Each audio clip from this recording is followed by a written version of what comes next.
timers and our regular safari participants. If you've got any questions, please send those questions to questions@wildearth.tv, or you can tweet us at #SafariLive. We try and get to as many questions as we possibly can throughout the 3-hour drive, and you know, we'll cover lots of different subjects. We'll watch the weather, and we'll just have a great drive. So welcome aboard.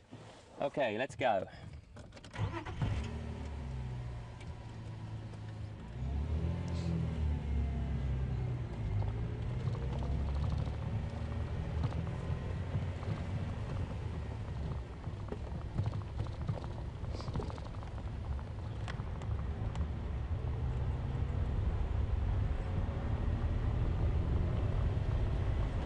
Going to do a couple of little winding routes through this country.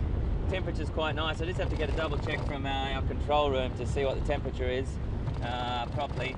I'm having a guess at sort of around, I don't know, 19, 20 degrees, maybe 1 or 2 degrees more in Celsius. I'll just double check with them and see what they say.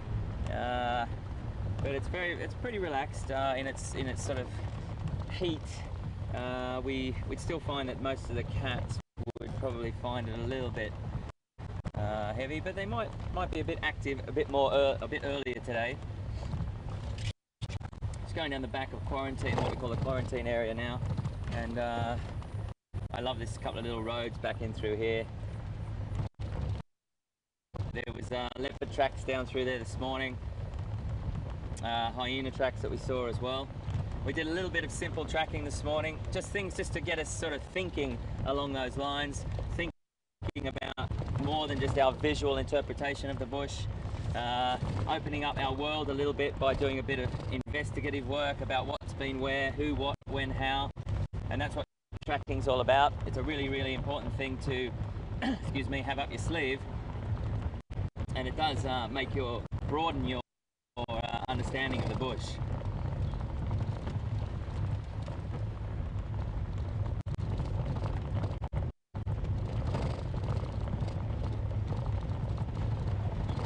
So great to have Scott on board this morning.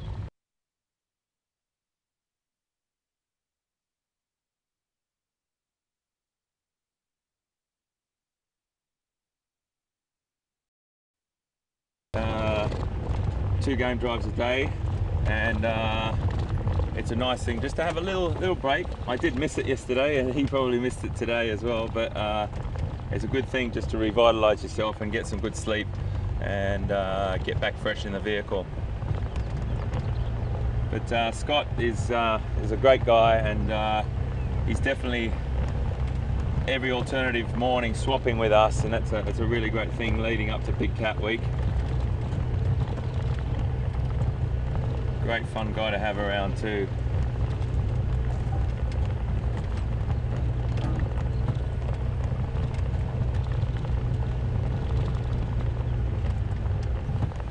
Switch out aerial here, mate. Thank you.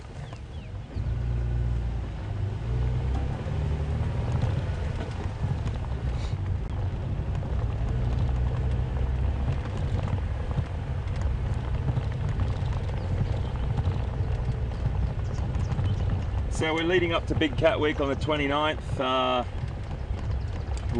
We'll be broadcasting live from exactly the same location we are now, Arethusa and Juma. We're on Juma right now, moving across to Arethusa Game Reserves. We'll be broadcasting live on National Geographic Channel, National Geographic Wild.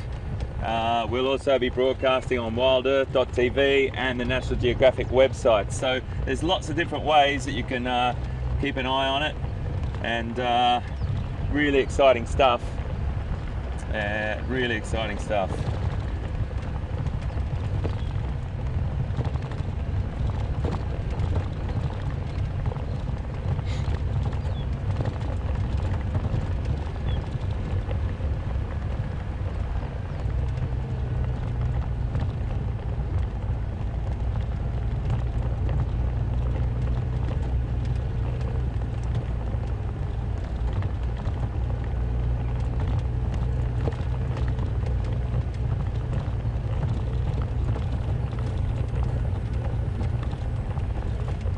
Still quite warm and that sun's trying to get through, so it will keep our predators probably a little bit more undercover for a little bit longer, and then what we'll do is try and maximize our time, our chances I mean, on those cats and those predators later on when it cools down a little bit. So we'll do this little trip across. It's nice to keep, it's nice to have a bit of regularity too sometimes, for you to know that we're going to Treehouse Dam, then Twin Dams, then up the road. I might take a little detour and go inland a bit, because we can get up to Red Dam quite quickly now. I've found another little special way on Arethusa. Getting to know those roads is also making my confidence level build on that reserve, knowing that I don't have to refer to the map as many times. I still have to look at it, but you get a little bit more of a confidence with the roads, and you can think about different ways to go and what would be where.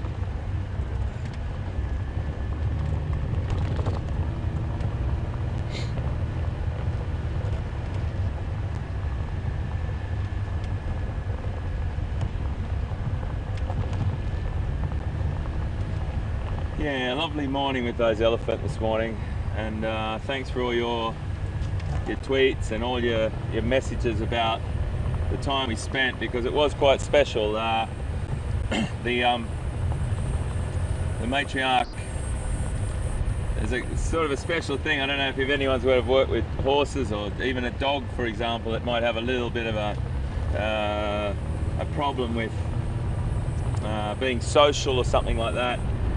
That particular elephant did have that sort of a history, and we don't know what she's been through that makes her do that. It's very hard to follow an elephant's history to know that sort of thing unless you've been with them most of their life.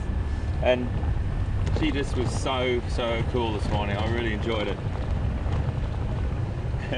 And then the little teenager, and then the real little baby was only like a year old or something, was throwing his weight around as well and putting his ears out and showing his strength.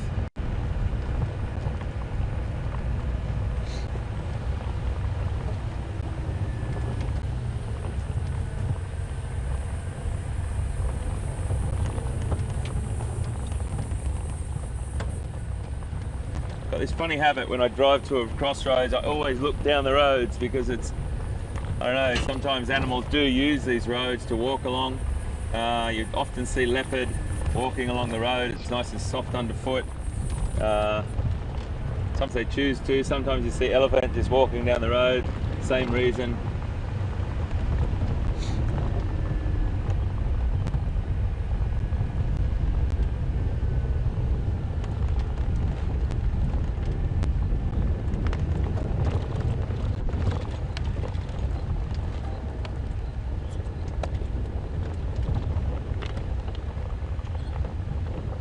That nice little discussion this morning about tracks. We found that hyena track, and we talked about how those claws, those 4 claw marks at the front of the track were quite pronounced.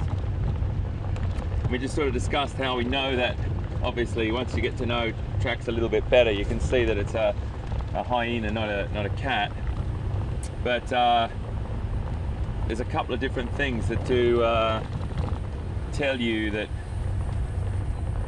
it's exactly that, a hyena. But the point I'm getting to, I suppose, is that the cheetah is the only real cat that has a little protrusion of claws in its paw print, in its footprint. And that's what we talked about this morning. Just to recap, those semi-retractable claws that when they're catching prey, they can deploy very, very well, but when they retract them, they don't retract in all the way, and they, as I said this morning, like a footballer's studs on his football boots, when he's turning on a tackling, or when he's trying to mark a man and running along high speed, he can turn very, very quickly, and he's got traction.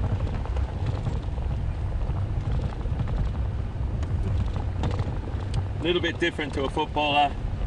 Cheetahs are running at about 65 mile an hour, about 115 kilometers an hour max, turning at high speed, using that tail as a rudder, counterbalancing their athletic ability there, and that spinal column is like a spring, recoiling at each bound. incredible creatures, and we definitely will go and have a look at the airstrip.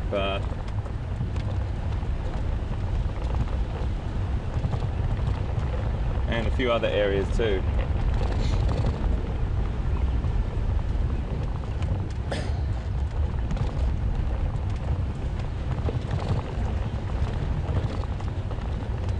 It's a beautiful afternoon to be out. Pleasant temperature. Feels good.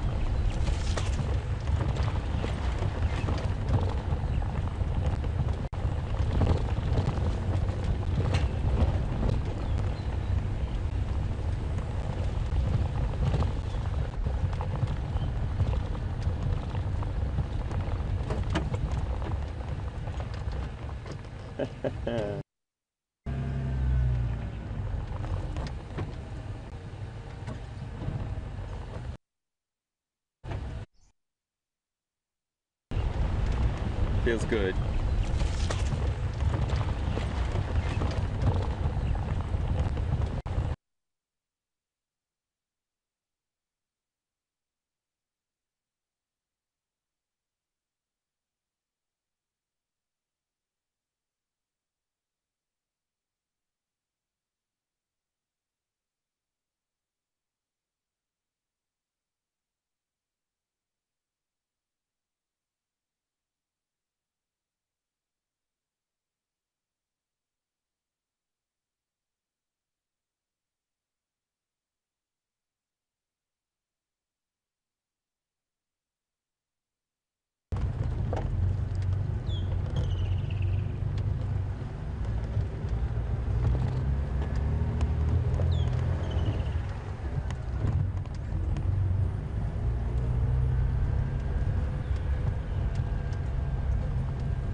Let's go and have a look at that hyena den, guys. The old hyena den. Hyena tracks.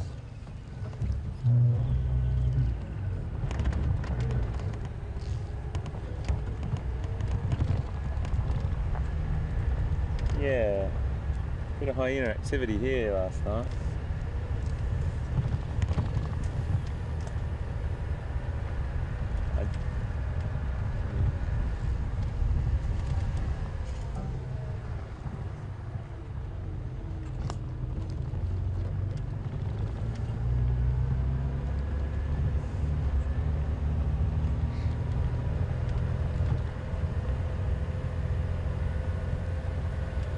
So I'm just driving up to this point that we used to come and stop and see hyena in this den. We're pretty sure they've moved on. There was just a bit of activity of hyena tracks along there this morning. I highly doubt it, but it's always worth just having a little bit of a look-see. You never know.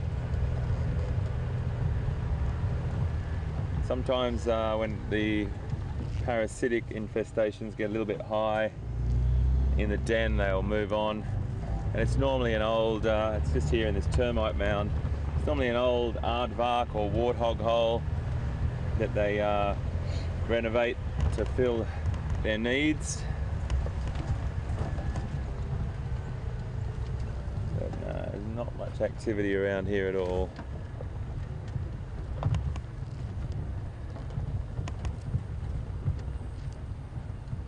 That's it just over there. It's quite a picturesque little home, I would have to say. If I was a hyena, not bad at all. But no activity here. It's always worth just checking in and seeing. But there's a lot of hyena activity around at the moment. I've been seeing them more and more, and that's got a lot to do with all these prey species dropping, all the impalas and wildebeest. Not every little baby survives. It might just have it might not survive birth. It might there might be loads of different contributing factors, but the hyenas will definitely keep that or facilitate their needs there when it comes to cleaning up. Not their needs, but yeah, you know what I mean. The hyena do a fantastic job of, but also, as I always say, don't forget they're a fantastic hunter as well. Still a few ewes in this that are. Have a look at these two boys here. These two young male impalas. They're not very old. Just having a little bit of a sparring session here.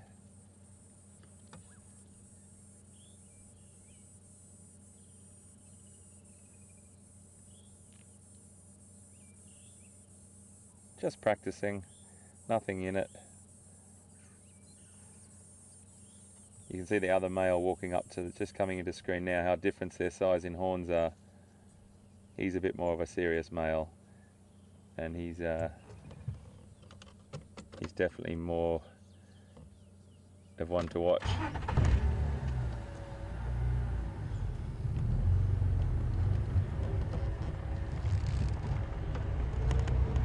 Lovely little herd of impala in nice light.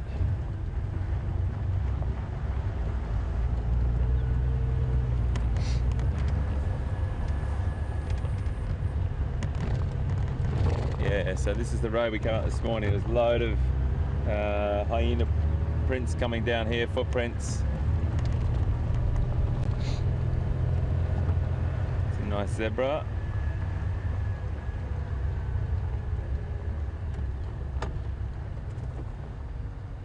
This female here, this mare, quite heavy in foal.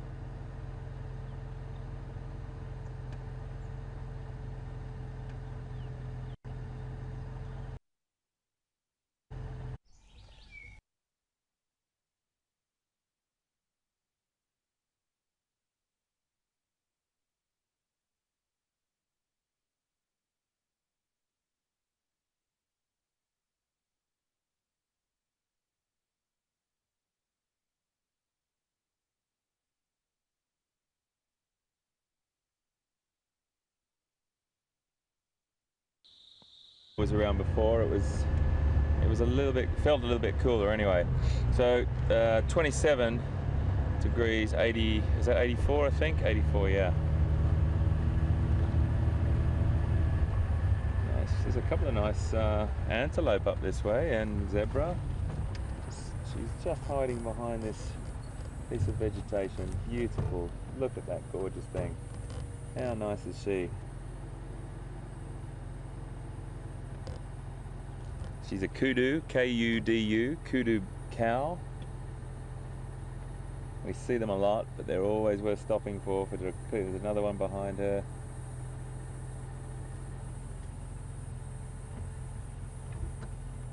Beautiful.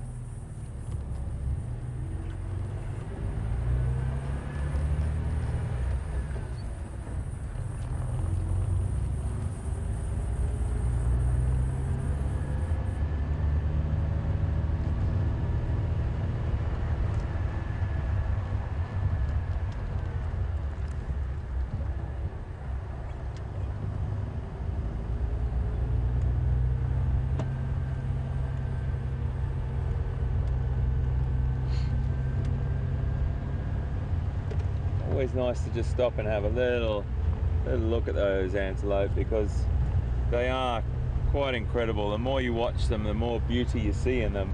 They're very special, and I do love kudu. Really nice. I love them all, really. Love them all.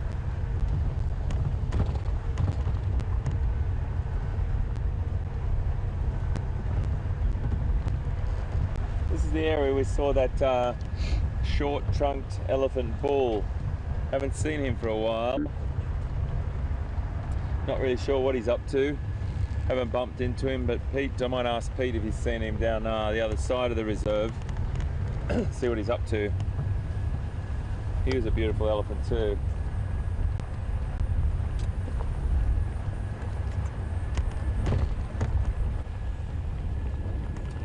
coming home this afternoon, sorry, this morning, and we had a marula tree similar to the size of this, and an elephant had pulled off half of the whole tree, broken it off, split it right down the one side, halved the tree's weight in timber. It was on the ground in the middle of the road. I tried to pull it out with the Land Rover. Too much timber, just too heavy.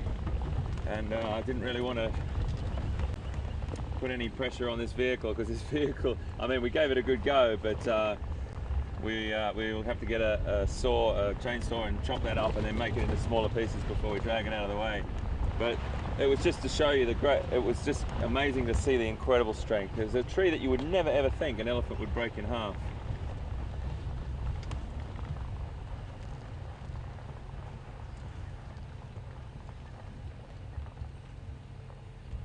I'm just going to pull up on the damn wall as opposed to that little spot now.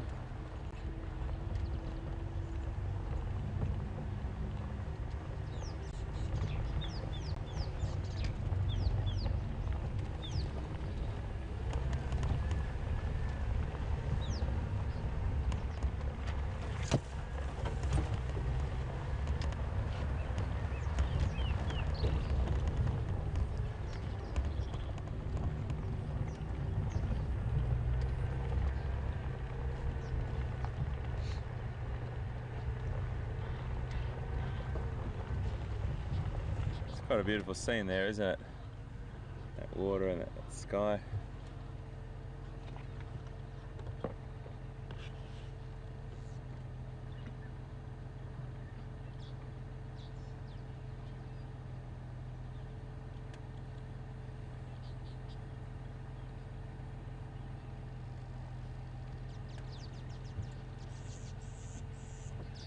Okay, we'll move on.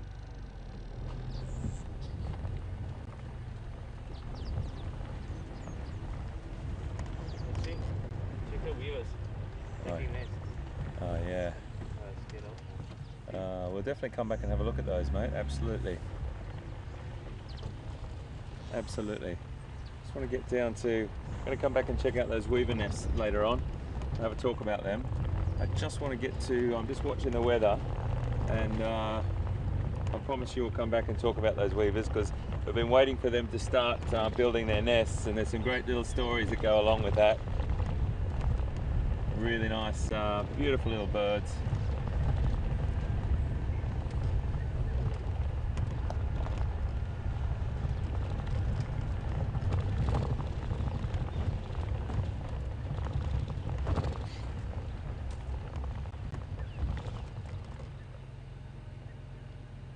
Just turning up my radio, folks, because I can't quite hear control. Can you repeat, please, mate?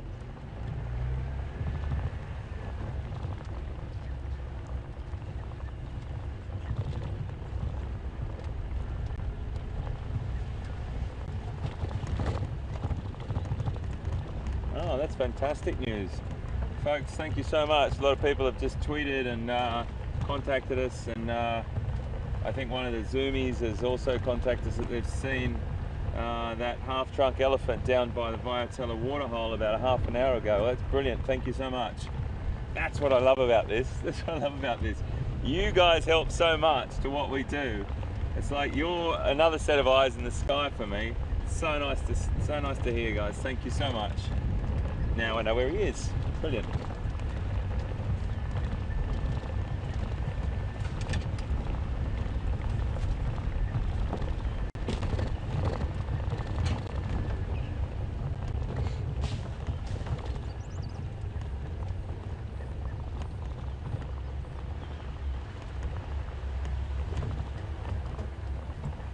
Okay, so we've got some impala down here. There's a couple of warthog. It's funny with warthog, you get some warthog that are really comfortable with our vehicle, and you get other warthog that just shoot. As soon as they see a vehicle, you get ones that are probably a little bit older and more confident. There's our one-horned impala we see quite often, this guy. He's broken that off in a fight.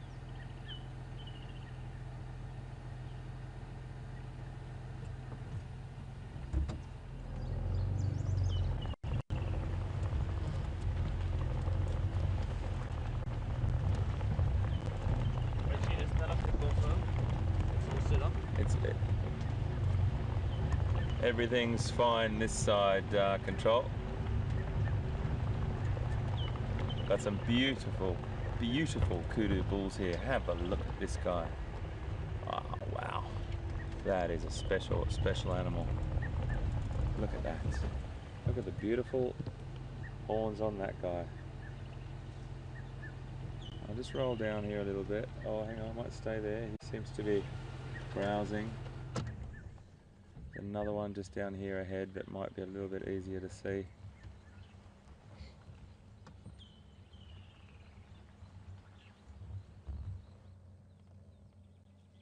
They all have a very different, like their spirals are the same sort of shape, but they'll have a different splay on them. Some are quite tight, some are quite wide.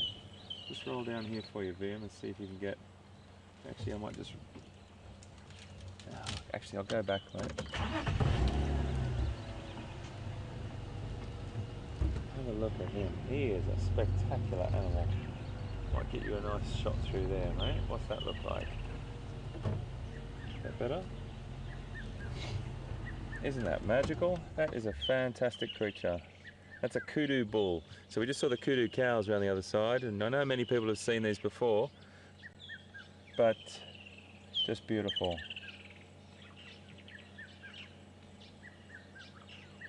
And that's the thing, you can just come around the corner and come across something as beautiful as this. The kudu bull, browsing, completely relaxed with us, with an extraordinary set of horns on his head. And a very, very fine specimen indeed.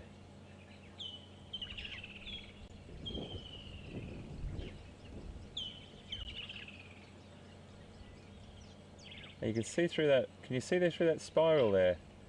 I had a mate of mine once show me, a really fantastic mate of mine, Marius Swart, a super guide in South Africa. He showed me, if you look down from the top, we nearly saw it there, you look down from the top of the point, that spiral actually lines up with their eye socket, you know. They can see through that spiral. There's a few theories that this is a really nice time to see this. It doesn't happen very often you get this. Just trying to roll down a little bit further for you. Some theories are that they can see right through that, that spiral, and there's no blockage of their field of vision. And Marius showed me that one day on a skull that we found in the bush, and it was quite incredible to see. So you know what I'm talking about, from the horn tip down inside that spiral. If you looked at that really closely down, you could see their eye socket and where they look, and he could literally look through that spiral. Beautiful animal.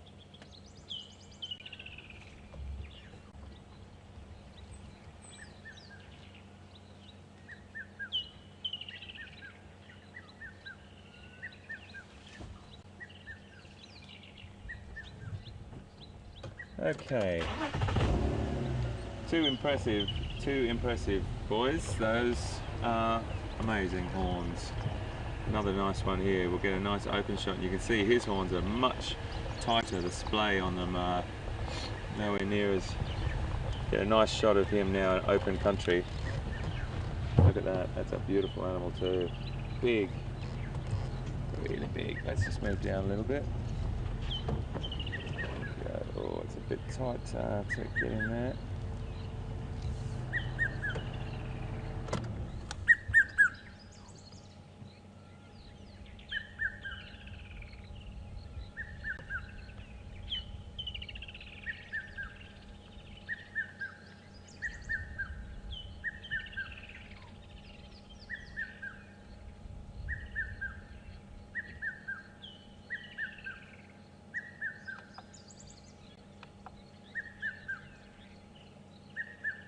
Beautiful creature.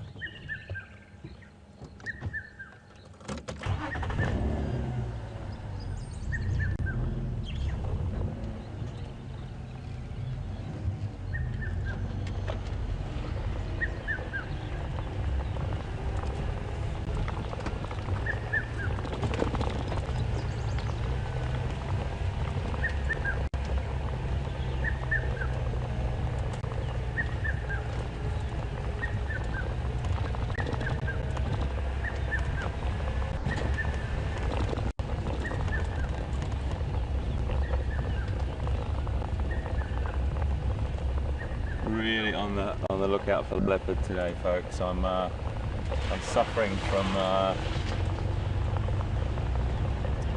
I've got withdrawal symptoms from leopard withdrawal symptoms.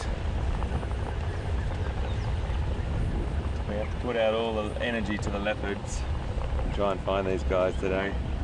Find someone.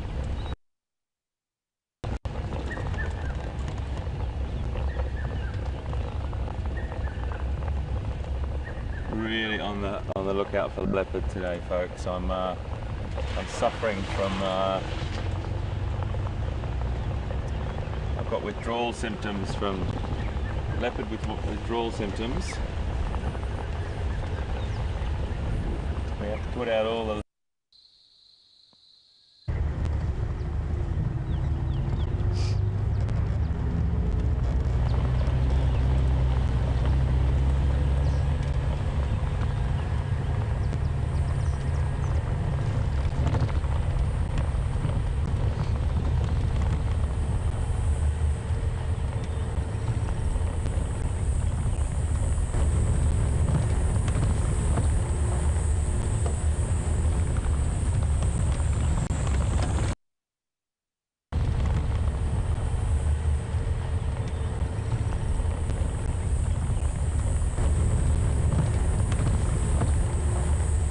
second,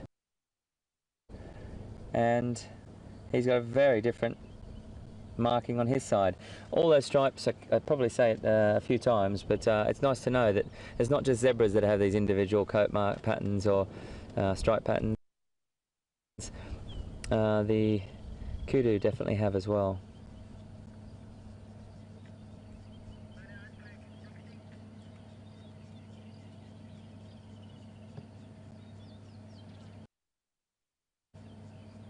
And then you'll see this individual coming along behind again, and a very, very different marking, stripe marking on him.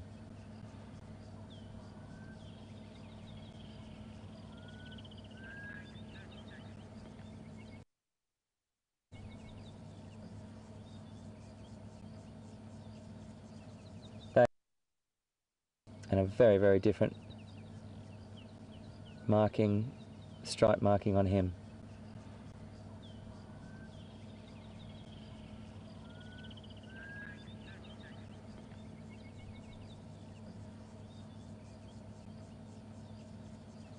They are a very... Okay folks, we're going to move on. See what we can see. Keeping on the way. Looking nice over there. And those grey clouds in front of us, they seem to be blowing out of our... so we'll see what happens. It's nice to have a little bit of cloud cover. Just respite, particularly for the animals. And what it does is it brings in the activity period a bit earlier normally. So good for us. It's great to see. I think I might have shown you once before. I'll show you here. This is elephant. Use this tree here as like a scratching post or a rubbing post. Whenever you see, so that's a spoor, that's a track, or that's a sign that elephants have been here. You see up on this marula here, you'll see around where that scar. This marula here, you'll see around where that scar tissue is being infested by parasites with those holes. But what the tree is trying to do is grow that cambium layer.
talking about yours just now, the guy that knows the leopards well around here. But we will be spending quite a bit of time over the next few days in this general area. And we'll keep an eye on her. She might well have by tomorrow when we get back here, she might have a little waterbuck. Waterbuck calves, like all small mammals, are very cute. But waterbuck, because they're a little bit more hairy, almost fluffy when they're young, they have a real sort of teddy bear aspect to them. So we'll keep an eye out. Maybe we see this one again. I started talking about yours because he saw Karula yesterday morning, very briefly, at the sort of the northern end of Drakensberg Drive, and going into an area that traditionally is one of the two places that she will either have her cubs in, or if she has them in the other one of the two areas, she moves them there as the second alternative. Voitela Lodge area is the other area. She's had her cubs in and around there, or, as I said, otherwise moves them there when she moves them around. So it's a very, very difficult area, almost impenetrable from a vehicle point of view. It has all these little dongos and ditches and drainage lines. We had a few places now we just poked on those, and Brian and myself, just to have a look at them. And I'll be chatting a little bit with Ephraim over the next few days, very experienced tracker guy in this area. And yeah, fingers crossed, maybe thoughts towards finding a leopard with Karula. I have a very strong, will have cubs in the next 5 to 7 days at the longest, if that. More like in the next, let's say, 48, 72 hours. It's a what we call in Afrikaans a space mass. It's a feeling, intuitive feeling, if you want. But this is now also chatting with the guys that know this area, that know this leopard, and also from you guys, from Colleen and Karen, and those of you that follow the leopards closely.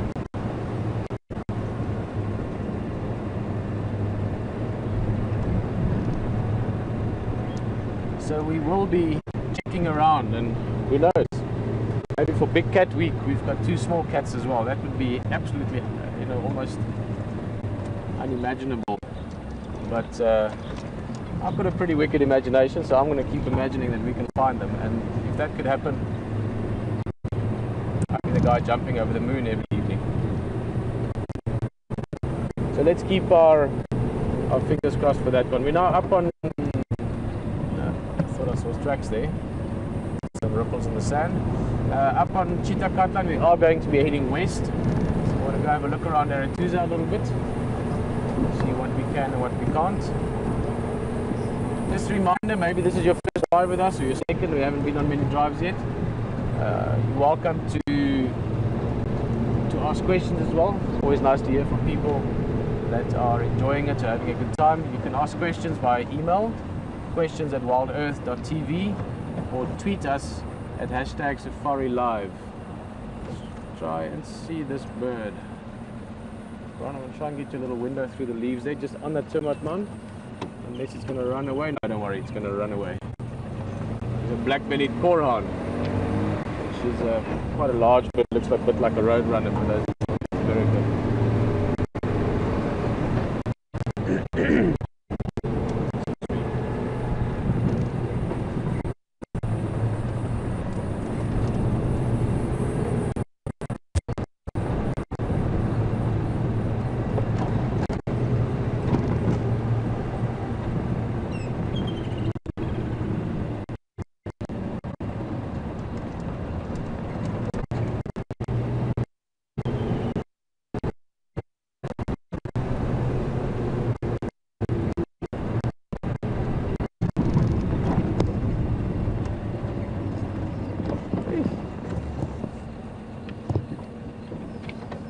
I know Brian likes this a lot as well. I'm sure many of you do. Just some beautiful light. Just look at that sky.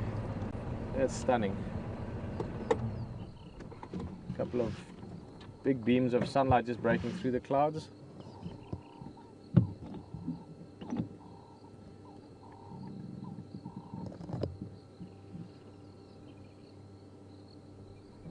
It's a summer's afternoon in the Lowveld.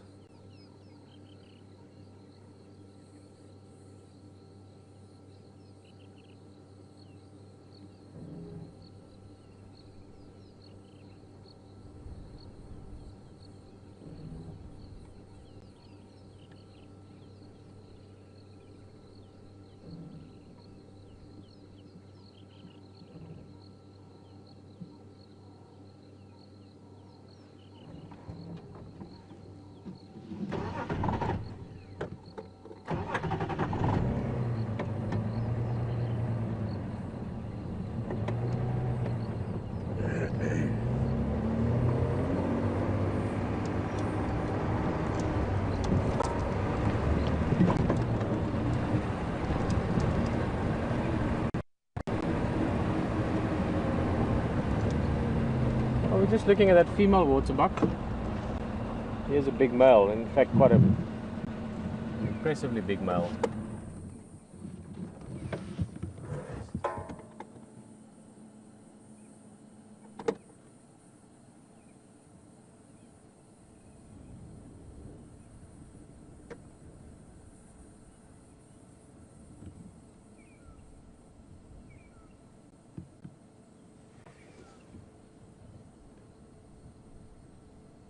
He's having a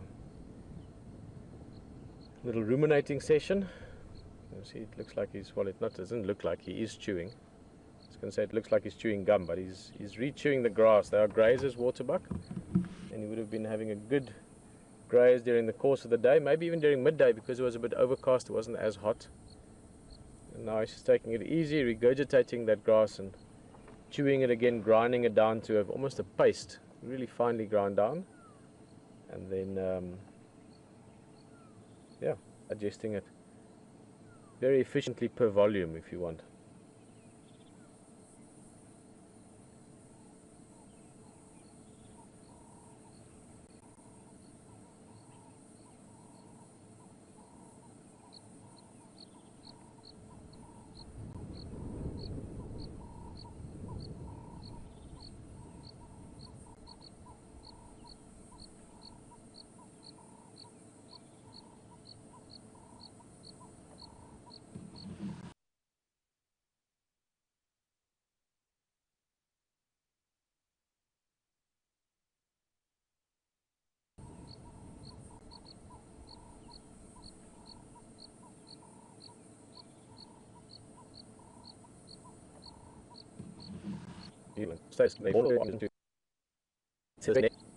Try and avoid serious by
Right, we are heading west towards Aratuza, which is the western area of where we can look around and traverse. We might have a little bit of signal breakup just up ahead when we go through the dip, but it shouldn't last long.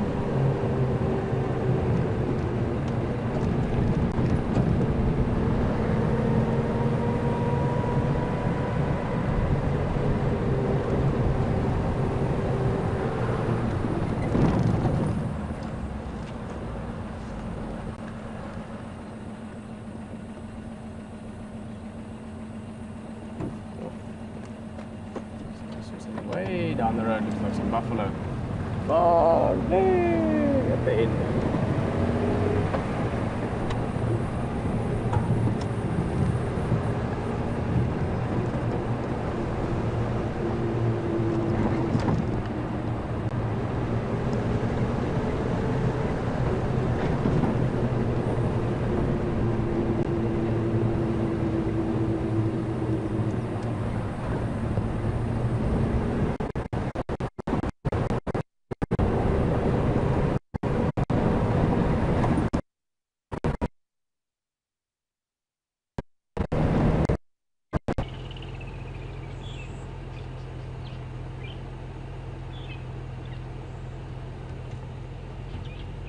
Folks, I just want to show you this. Just bear with me for a second. Maybe I might have to come back a little bit for you to see it.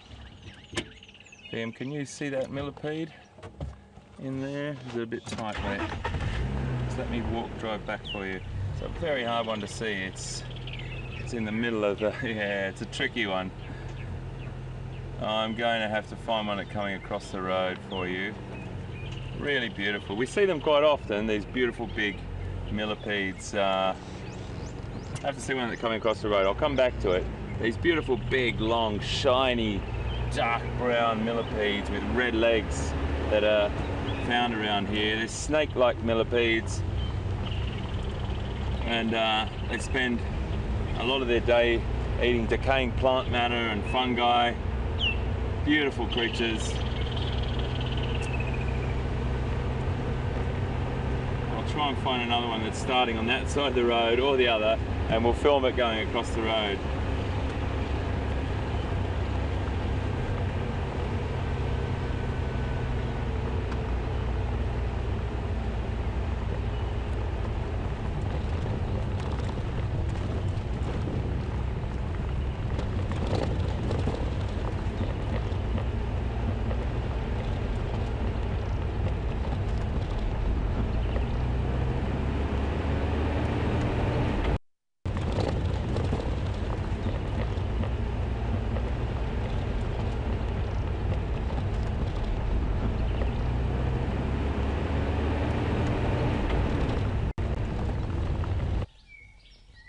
Start and end your day on safari.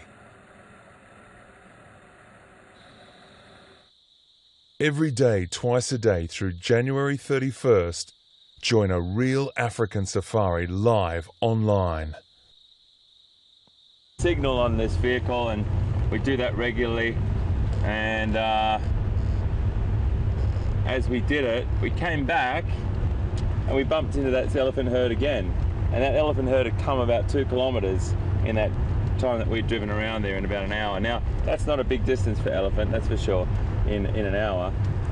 But they were all congregated under the shade of a marula tree.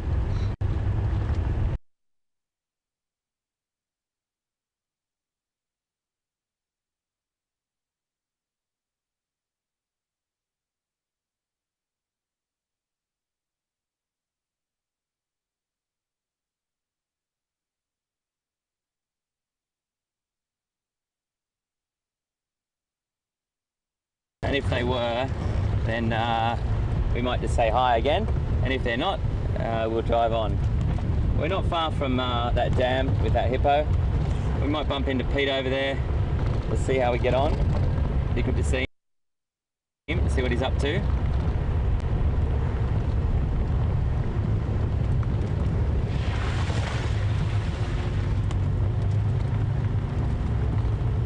Wow, you really notice this area getting greener and greener every day from these little showers that we've been getting.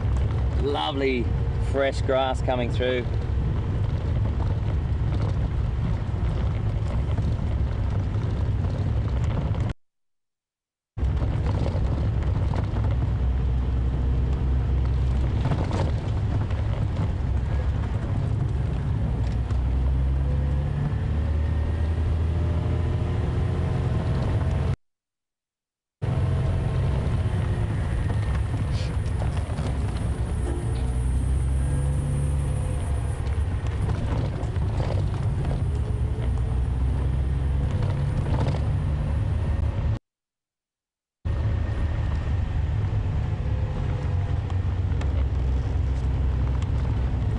Going to head over onto Impala Plains on our route across to Arathusa.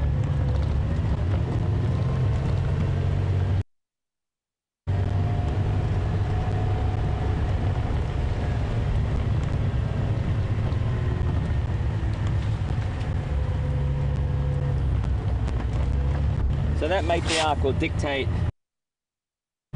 what happens in the herd, where they move to, when they move, how they move, all that sort of thing. She's in charge. Normally the oldest and wisest cow, as I always say. There's exceptions to that rule, but normally that's the way it is.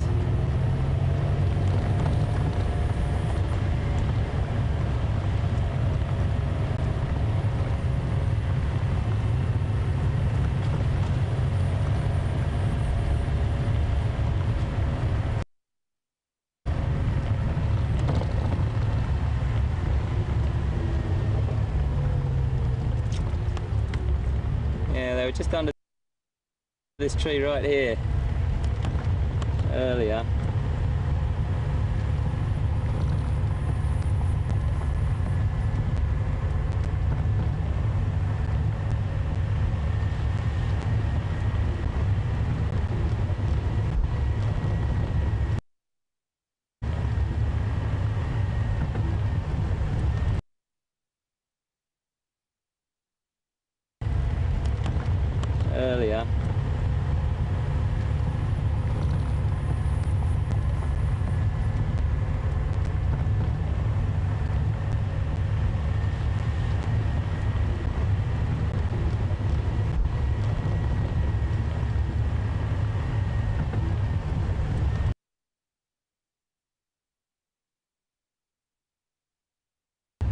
As I mentioned earlier this morning, once those rains start to put little pools or even just little tracks in the road that fill up with water, animals will use those as opposed to going to water holes. Not the bigger animals, but the smaller, you know, impala and things like that will just drink from these small pools.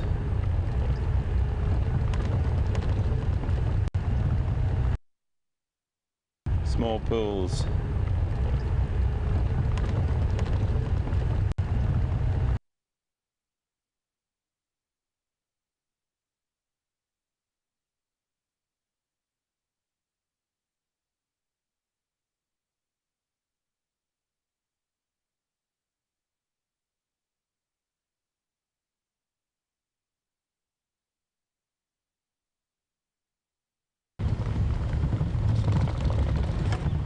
Just looking to see what tracks have gone through here.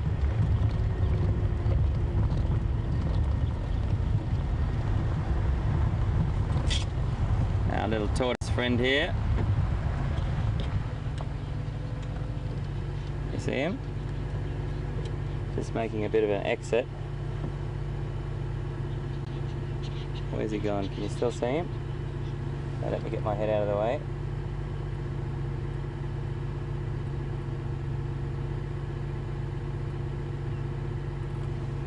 Sorry, I'll keep my head out of the way.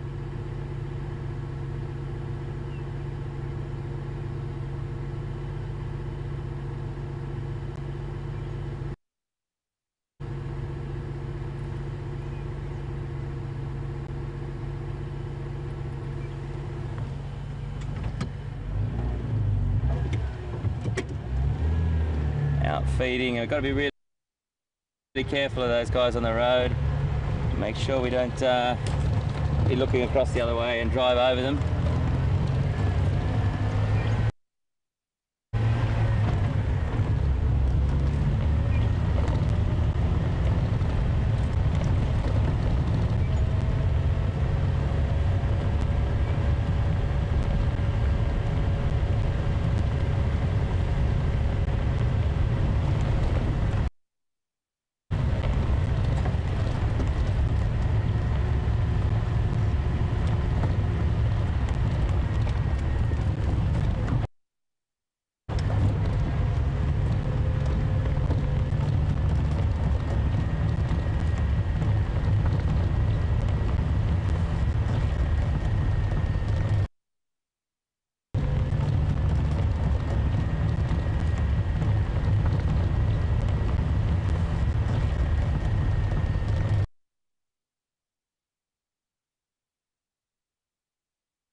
Just coming past. And one of the reasons why I like to try and bypass that main sort of more well-travelled road that's got all the corrugations in it as well.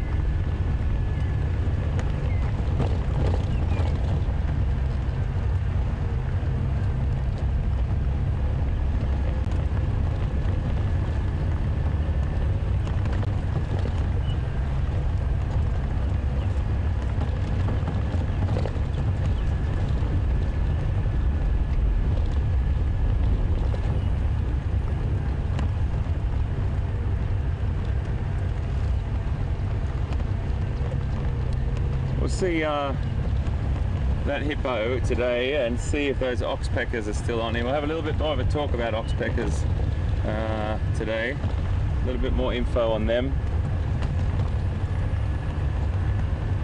Interesting bird. I just heard the alarm call of one, but it wasn't. It didn't continue. It wasn't persistent. So I'm not going to be too concerned. But when they do let off that little alarm call, if you hear it quite often at the top of, you can normally think it's a predator. It was just a small one. It might have been scared off an animal's back, but they will let that alarm call off now and again. And when you do hear it, it's worth paying attention to.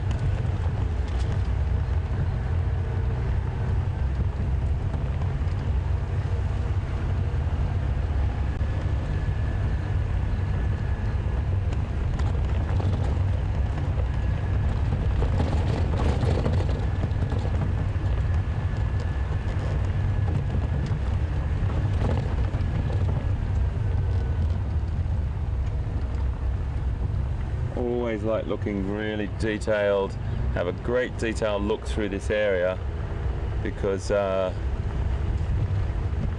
it's got some lovely little thickets in here, lots of places for animals just to rest in the heat of the day, and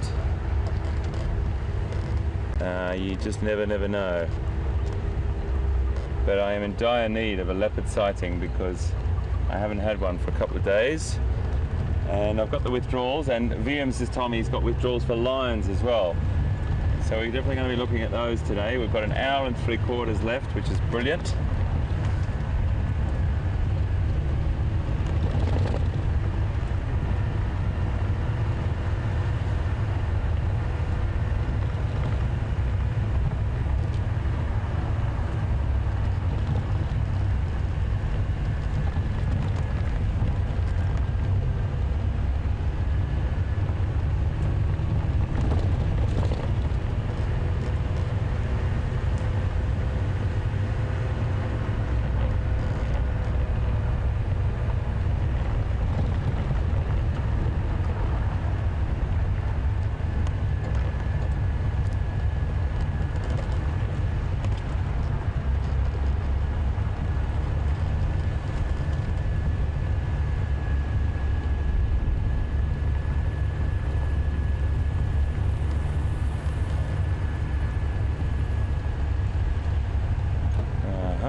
So this elephant may be the remnants of that herd.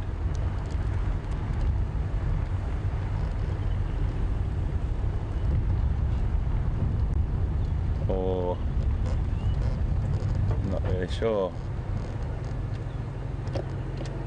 Beautiful little scene there, isn't it? Look at that shot, that's lovely. You just do a wide on that for me, please, VM, and show everyone the sort of lovely setting that those animals are in, with the beautiful trees in the background and walking towards us. Beautiful.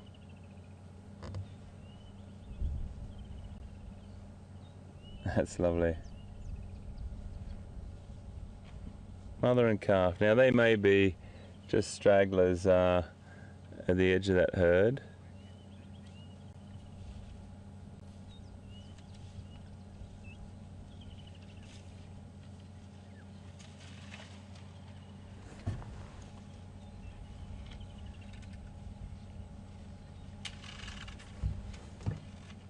Stop for a little bit of a munch there. She's got a couple of distinguishing holes on the left hand ear there. I'll try and remember those.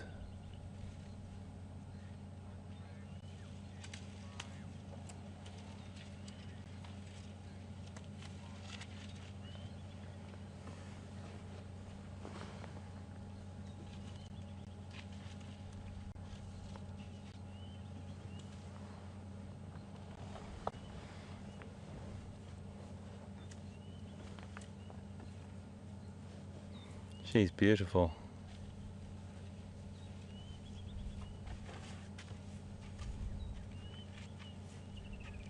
That little guy.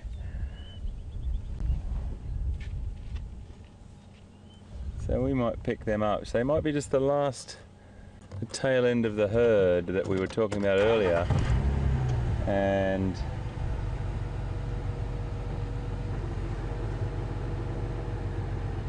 we might pick those other animals up around the other side there if we're lucky.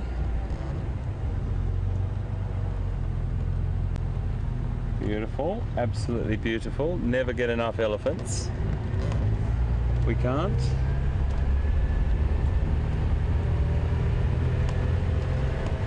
Lovely impala herd there. All the babies. Look at that little creche under that tree there. Little creche sitting there just under that tree, that little, next to that stump. They've definitely got their strength now. Probably be able to keep up with their parents pretty much. A little bit slower than their mums, but pretty quick, I have to say. And every day they get stronger and stronger. And then if you just pan to the right, VM, in the same sort of plain, there's another stump and there's a load of little ones sitting down all together. And the parents will put them into those little creches and then just watch over them whilst they feed and browse. We've got a helicopter coming over our heads, folks, and it's probably it's just up there, mate. I don't know if you can get it. Probably one of the anti-poaching aircraft.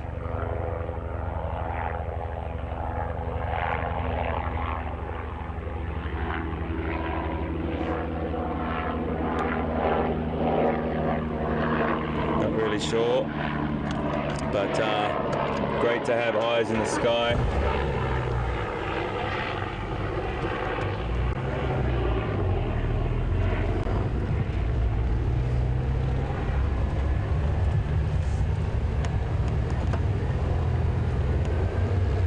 I have a feeling that there's a load of elephant in there.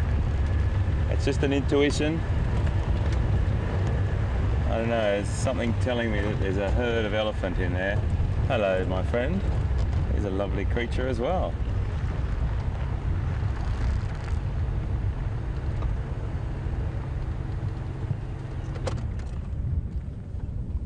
We'll just let him get to know us a little bit before we move any closer.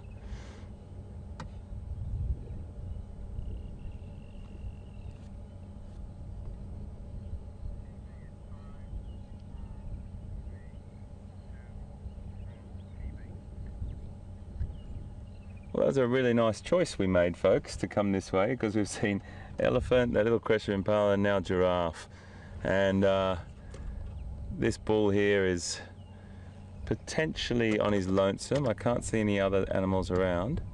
He's looking across there. He may be looking across at others. With giraffe, you've just got to approach them slowly, let them get used to you. And if you drive up too quickly and overstep that invisible zone for them, they just have a tendency to walk off, and that's not what we want, and we don't want to scare them either. He's got a bit of a wonky horn. His horns aren't quite equal, and that can happen from time to time when they're growing up, because those horns when they're born aren't fused to their skull or connected to their skull, and they don't actually fuse till they're between about 4 and 7 years of age. So if they get a knock on that head,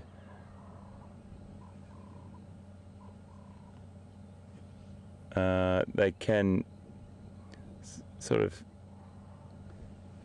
I can hear an elephant roaring somewhere.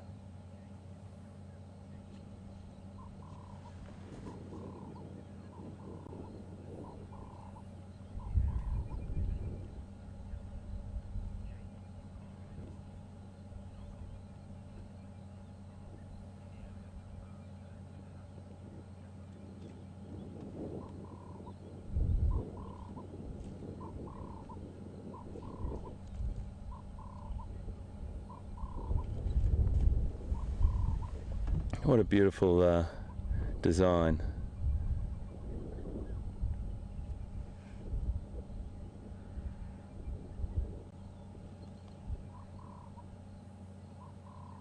Stunning creature. I never get tired of watching these creatures. He's just nibbling off the tender young shoots there with his tongue and his lips, that prehensile tongue, those really malleable lips. I'm just going to move on, folks. I want to drive past. It's our direction. I can hear a lot of elephant activity, a lot of vocalizations. Thanks, my friend, Mr. Giraffe. Across the other side here, I can hear a lot of elephant vocalizations going on, so I don't really know what's going on there, but I think we should investigate. It's the direction we're going anyway. It was a fair way off in the distance, but I tell you what, you can hear elephants a long way away.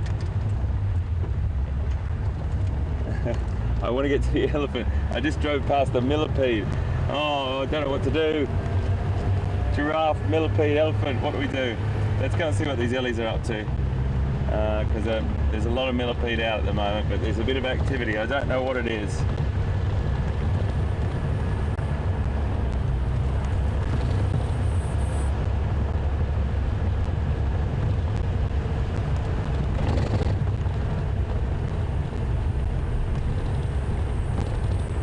So we are going to have to go along that main road a little bit. We see there will be a few corrugations. Jane from Colorado just asked a question. Hi Jane, welcome to you, and hope you're enjoying yourself with us today. It's pretty relaxed today, but we might have a bit more action over the other side there. Jane's asking about do we come across many tuskless elephants? Yeah, we do, absolutely. It's a real genetic line, tusks. That predisposition to having big tusks or tusks themselves is definitely a genetic thing. You'll find some elephants with no tusks, no problem about that, and it is all about the genetic line. Now, there used to be some of the biggest tuskers in Africa, in South Africa and Botswana and Namibia, but due to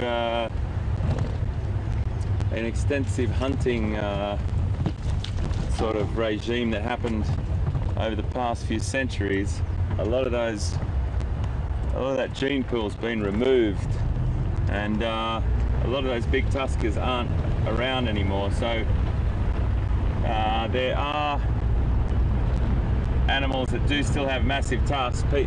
Pete saw one recently, and I think I saw one earlier a couple of weeks ago. They do exist still, but not in their form that they used to exist. Now, I've seen in different parts of Africa completely tuskless elephants, and I also seen in Central Africa, where you've got the forest elephant, or a much smaller elephant, tusks that point straight down on the elephant, and that's thought to be an adaptation, or the animals that have got those tusks that actually have a better ability to make their way through the vegetation with those tusks. So the other part of your question was, is there a difference in their character or their personality or their behavior? I don't think so. I think obviously tusks are tools. They're an upper incisor that grows, that does incredible things for them. It allows them to battle for dominancy. You can use them as a tool to get bark out, or scrape a particular clay soil down if they want to eat some particular mineral, break up different things, dig things over. They use their tusks for loads of different things. So if they don't have them, it probably is a little bit of a they're on the back foot a bit, but they still survive. I've seen many an elephant without, and I haven't seen massive differences in their behavior.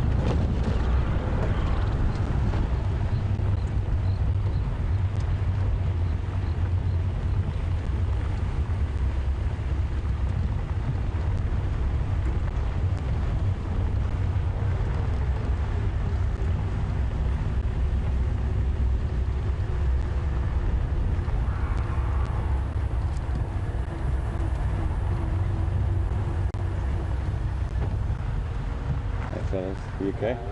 Good.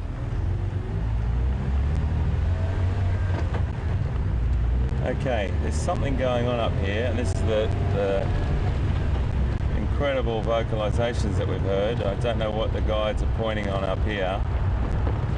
They're approaching another vehicle. And maybe it's a skirmish between a couple of males, I don't know.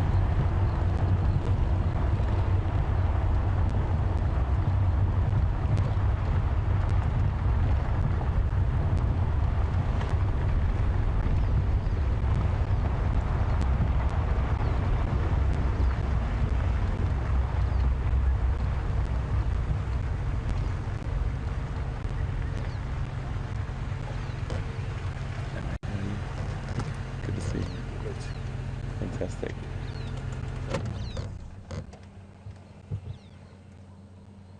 I could hear them on the other side there. Yeah, I could hear these guys. She's vocalizing, yeah?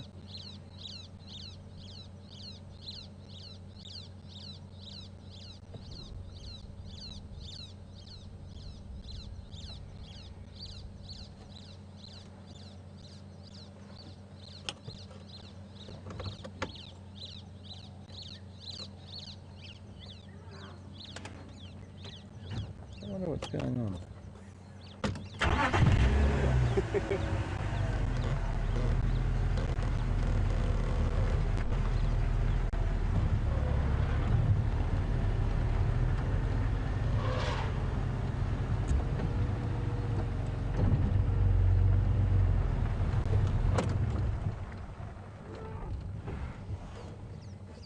You can hear that, folks. There's some big elephant vocalizations there. And I can just see them through the trees. We're going in that direction. We're just going to sit back and see what the story is.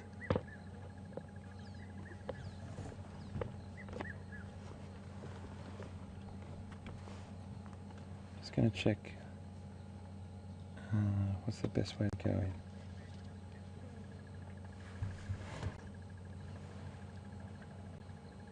Okay folks, we're just going to go in. Just bear with me for 1 second.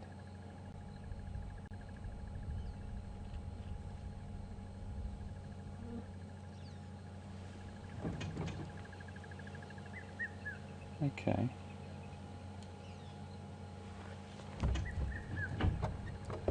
We're going to go in just here.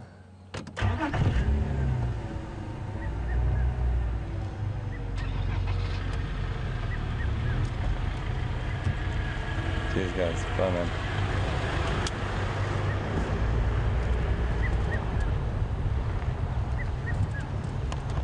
I'm not really sure what was going on. Just watch yourself here.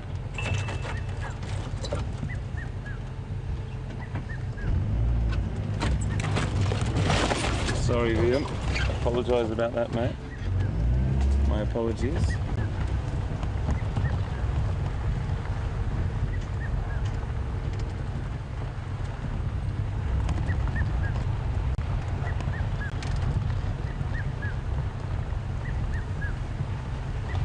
Okay, so there's a couple of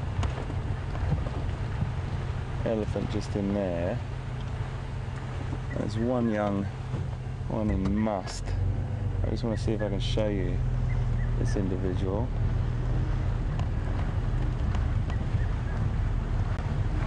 A little bit hard. Let me just see if I can get a better shot for you, Liam.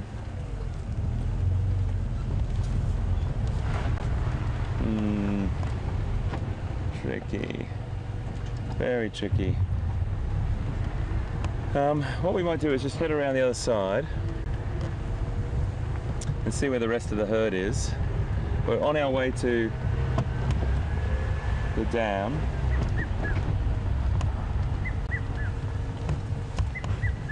Just don't know what all that vocalization was about, but it was big. But that happens.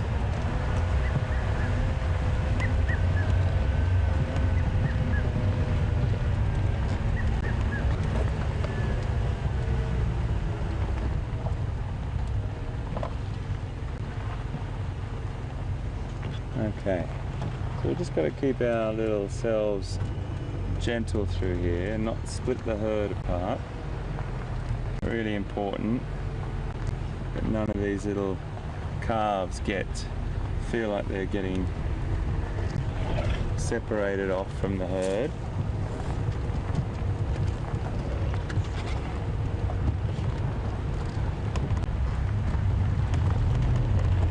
We'll just get up here and have a little look at this.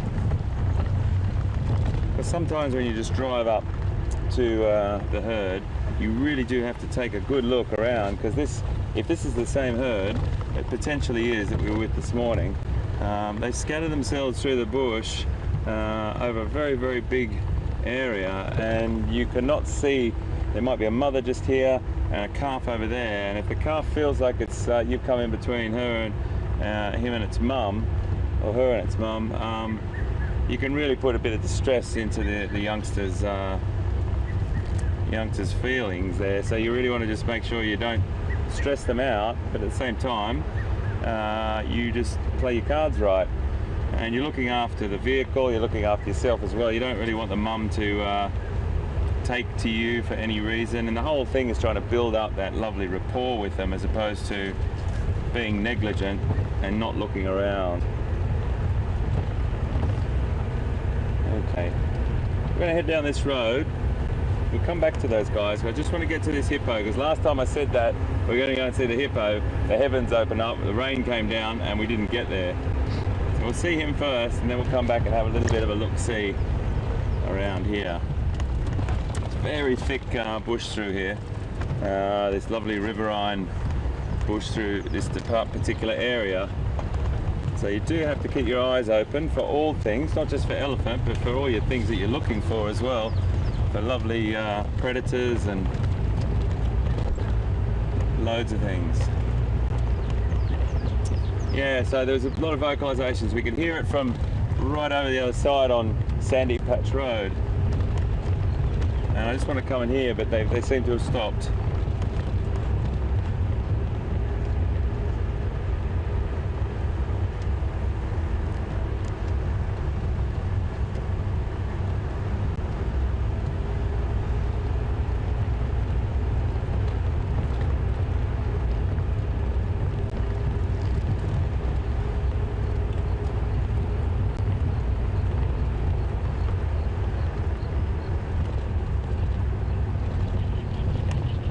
We just got a tweet from Rocky Fella. Hi Rocky Fella, how you doing? Nice to have you aboard. And good question.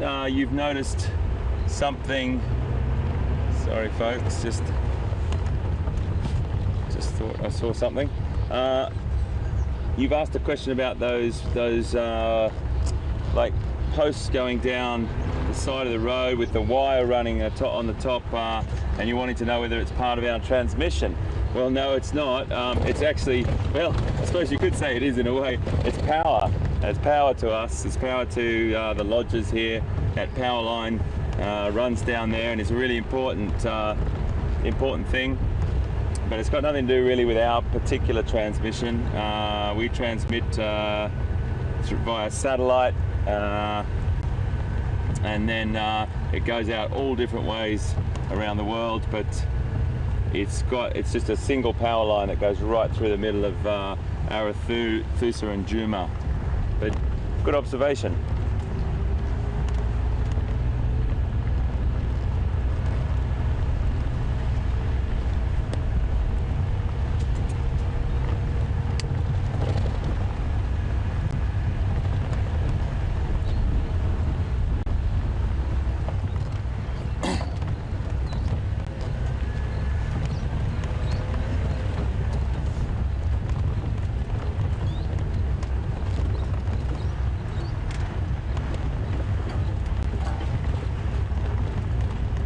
Something beautiful about just driving, just ambling along,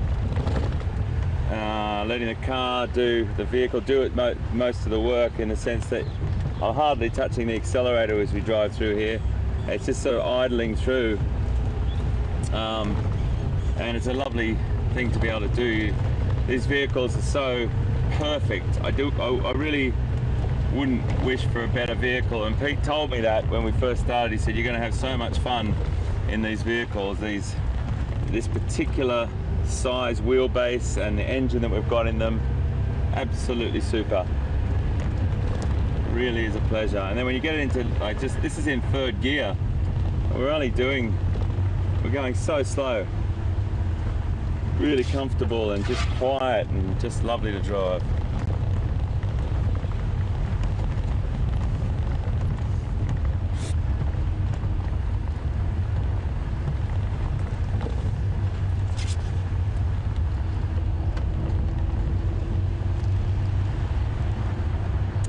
Oh, Elaine, have I ever seen a pangolin? Well, I have seen a pangolin, Elaine. I've never seen a pangolin in the wild that hasn't been rescued. Excuse me, I just swallowed a fly. That hasn't been rescued. Now, pangolin, Elaine, I'm just looking down at my phone because I have to show you something. This is pretty cool. This is something that I think you'll really like. Now, I have a friend that has hand-reared pangolin, and I'm just going to show you something really quickly, and maybe VM, you could just zoom in on this, mate, ever so quickly. This is the only encounter I've ever had with a pangolin, and it was a hand-reared animal that was confiscated because pangolin are in dire straits at the moment. But this is a little bit of footage I just shot of a pangolin. Just have a quick look at this. One of the coolest creatures on the planet. These little guys are like dinosaurs. And he comes a little bit closer in a second, but he's foraging around there. He'll come a bit closer in a minute, or I'll go a bit closer to him. Walking on their back legs and those little front feet off the ground. Quite an incredible thing to see. And he's just foraging through there. But this animal was confiscated from the authorities, by the authorities, and given to a friend of mine, a lovely woman in Namibia. And Maria, have a look, gets up a little bit closer here now. And look at this little guy. Aren't they cool?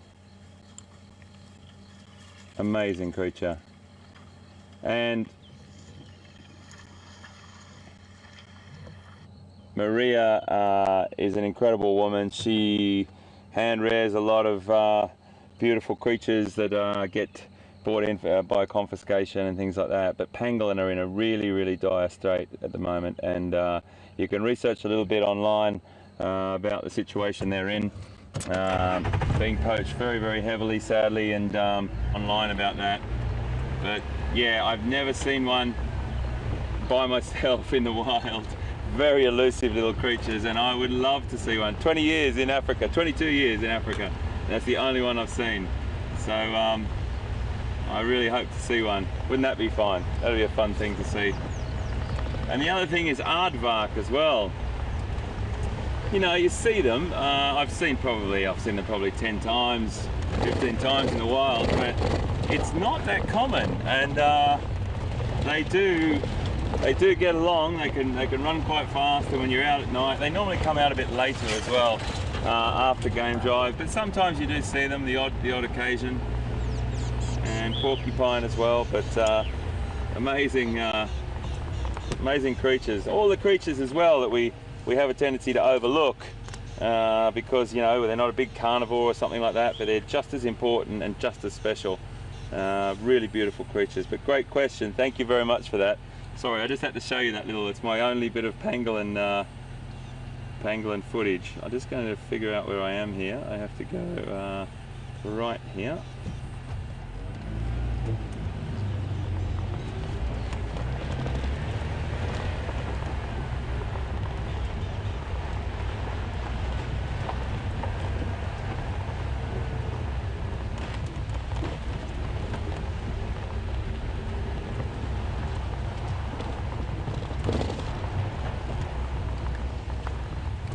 Control, can you please repeat?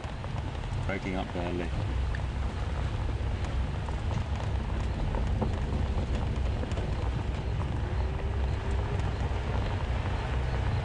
Copy. Okay guys, what we're going to do is we are going to cross the peat, see what he's up to. I'm nearly at this dam, so I'll come back to you. We'll sit there for a little bit and watch. Hopefully our hippo is there, and we'll cross the peat. I'll see you real soon.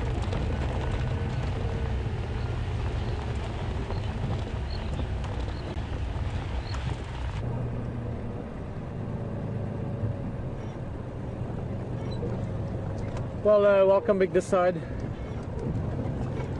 Welcome back, I mean. So guys, we're up here on Impala Plains, and just coming out of the western area. And we're actually going to head up this way. I just wanted to quickly come up here and just show you a little bit of the view, because it's one of those afternoons where the whole afternoon just sort of keeps developing in terms of the wider view, if you want, or the spectacle of the skies. We've got beautiful clouds. I think we could have an interesting sunset.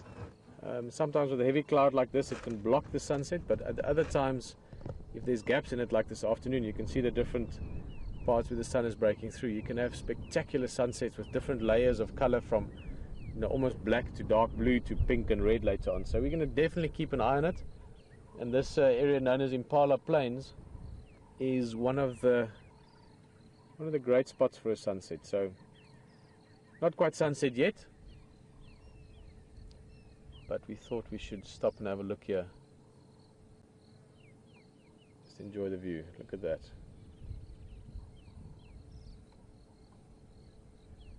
This is also for those of you that have been on lots of drives with us. That tree on the left hand side there is where Tingana, that big male leopard, had zebra kill in. Spectacular few days that we shared there with him. Haven't seen him since. This is sort of the very edge of his territory, so hopefully somewhere in the next week or so he could be coming through here again. These big male or dominant male leopards need to patrol their areas, and both Tingana and Mvula have got large territories that they need to patrol and scent mark and check. So you sort of get this bit of a rhythm almost eventually, where they come through the area every week or every 2 weeks, depending on the male and depending on the area and a few other factors, obviously. That sun just beaming through a hole in the sky there at the moment. Just look at that. Beautiful.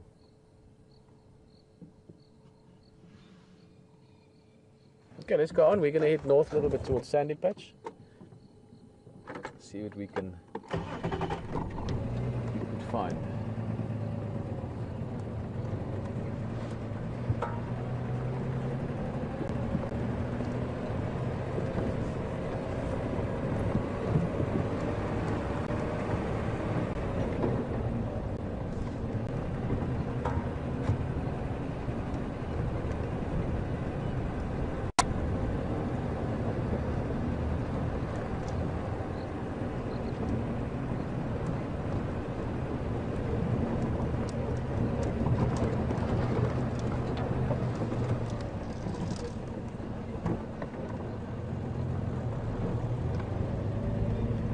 Always good to check as you go onto new road. We've just been driving sort of an east-west track. Now we're going north-south. So effectively a new road in terms of the direction. And from a tracking point of view, animal point of view, it's very important to check that, because if an animal was heading in this direction, this is where you'd find the tracks.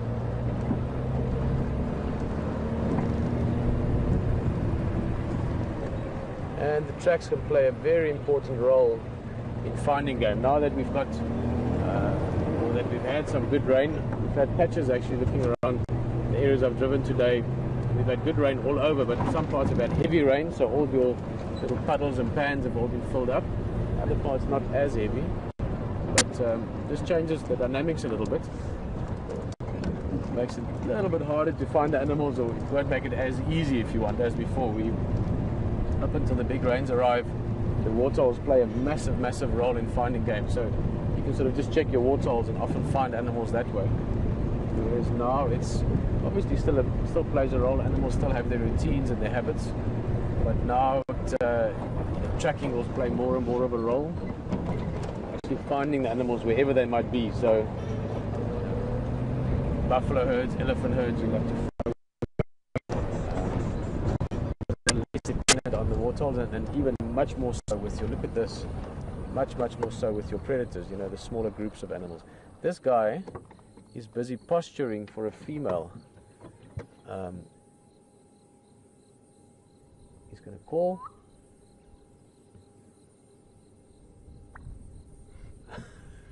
I just love their call. I could actually see the female briefly just now. She's disappeared further away, but she's a good 30 yards away from this guy. So I'm wondering if there's maybe another male. I don't see one.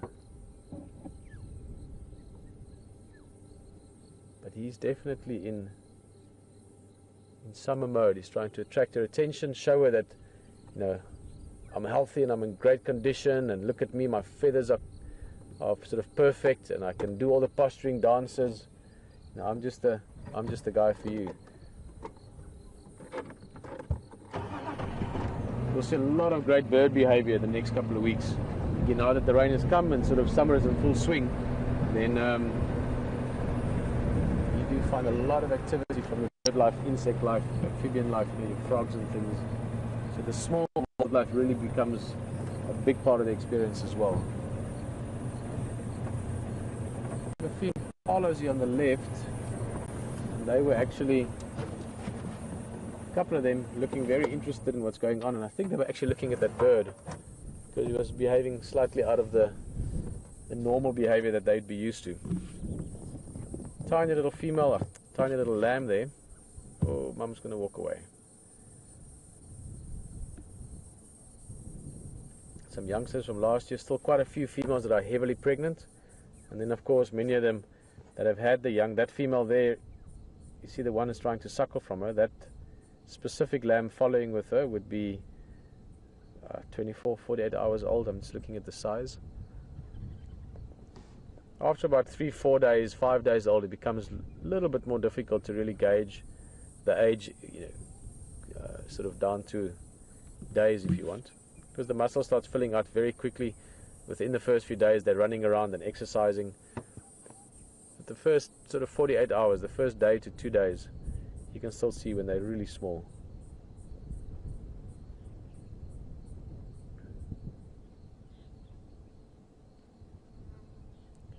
Lots of grooming going on. Clink. I don't know if you could hear that in the distance, the black-bellied koran, that bird calling again. But yeah, lots of grooming now as well. The other thing that comes with this sort of rainy part of summer is there's more, well, more of everything really.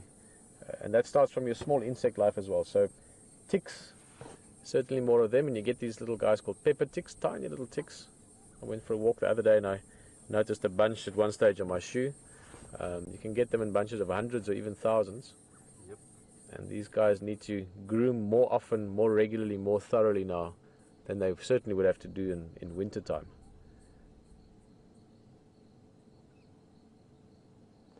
Alright, let's continue on a little bit.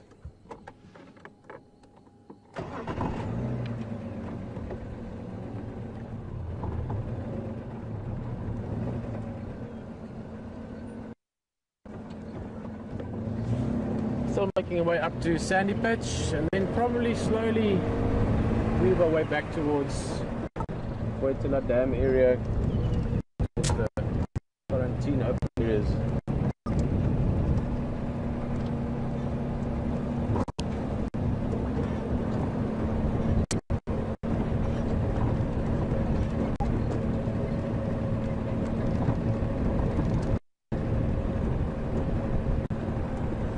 Chatting with yours this morning, going for a drive with him, and we were talking about just loving going on game drive and how much enjoyment you get from it.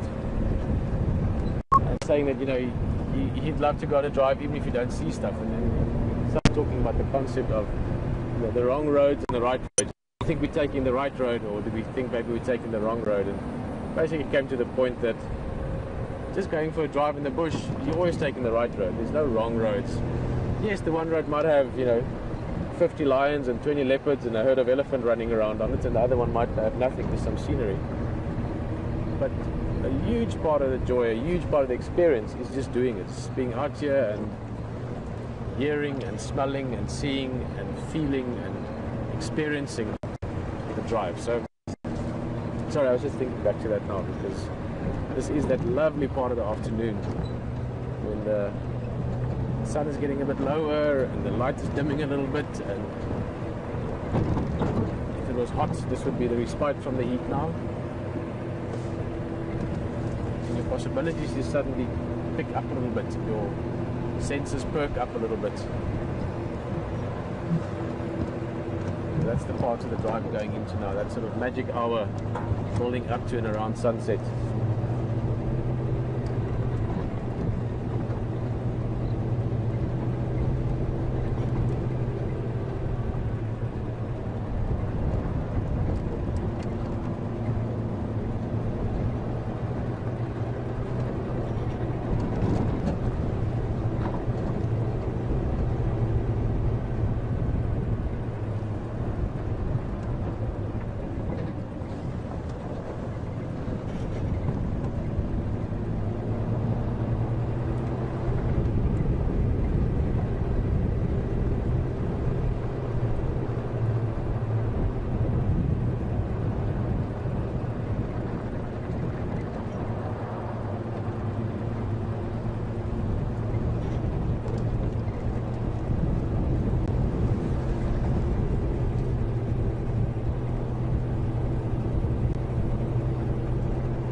Tortoise tracks there. It's funny little, looks like drag marks almost.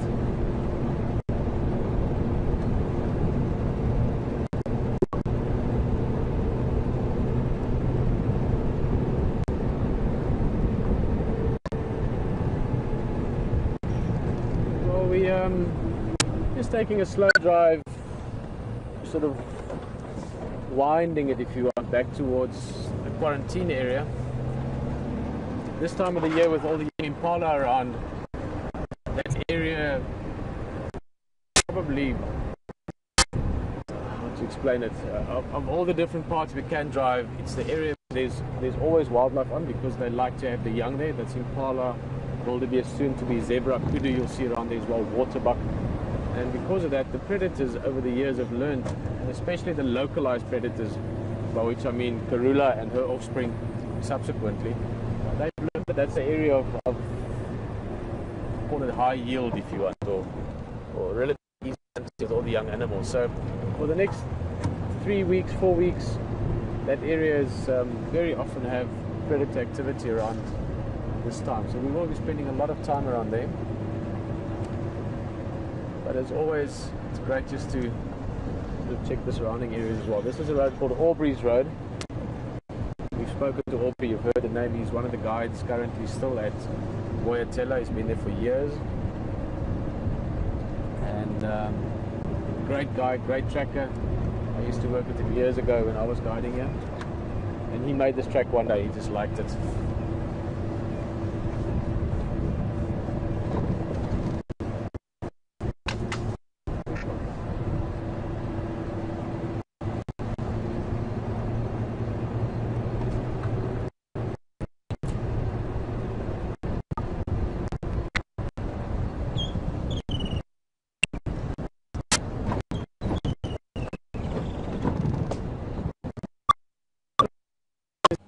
Standing by, mate.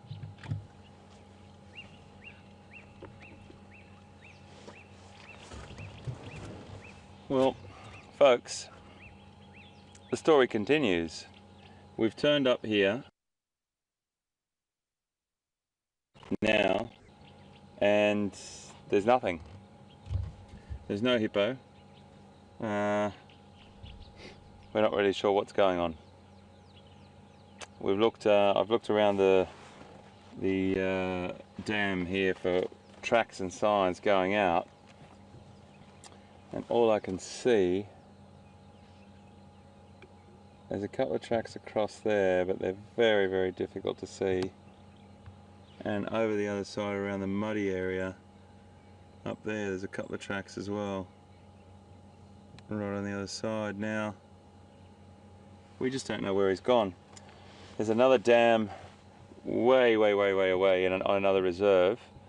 I don't know why he would go during the day, unless he was harassed by something, either elephant or maybe lion, I don't know, but I don't think he would. He would have stayed in that pool. He wouldn't have exposed himself to that, or made himself that vulnerable. So I'm at a complete loss again. We've had him for a couple of days, keeping an eye out and see how he's going. And then in broad daylight, which is not really a time for a hippo to come out of the water due to the heat and so on. It's definitely cooled down now. But whether he has gone somewhere else. Just let me have a look over the other side there.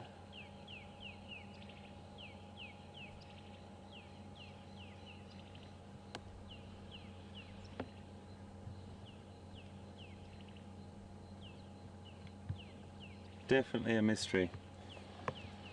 Wow, okay. Well, I was expecting him to be sitting here and lying in the water like we found him and just have a little bit more of a look at him, but see how he's going, but he's nowhere to be found. So we're going to move on and carry on down into the reserve a little. So we're going to move on and carry on down into the reserve a little.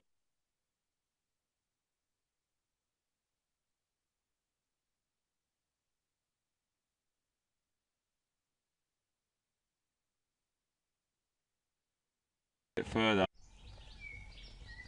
Start and end your day on safari. Every day, twice a day through January 31st, join a real African safari live online.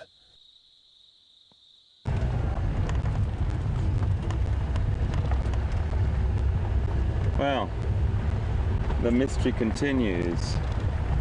Whether he's moved to another dam or whether he's gone back to Treehouse Dam, who knows?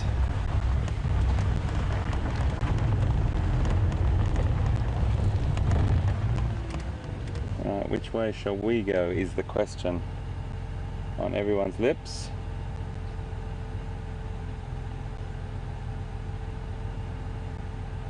So I think we should go to the right. To the right.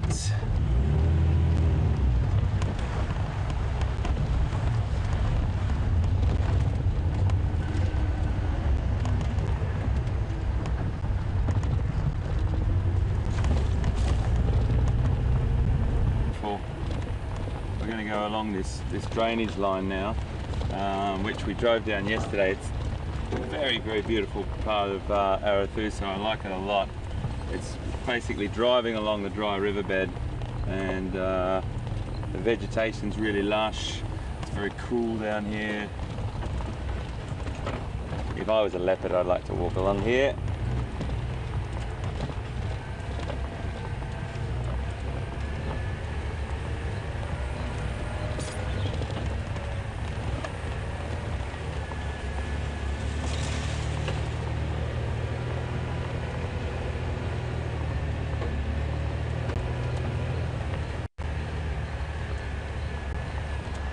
Another thing about these vehicles, they just eat up this sand like it's nothing to them. They just motor through it. Beautifully designed, such a great vehicle.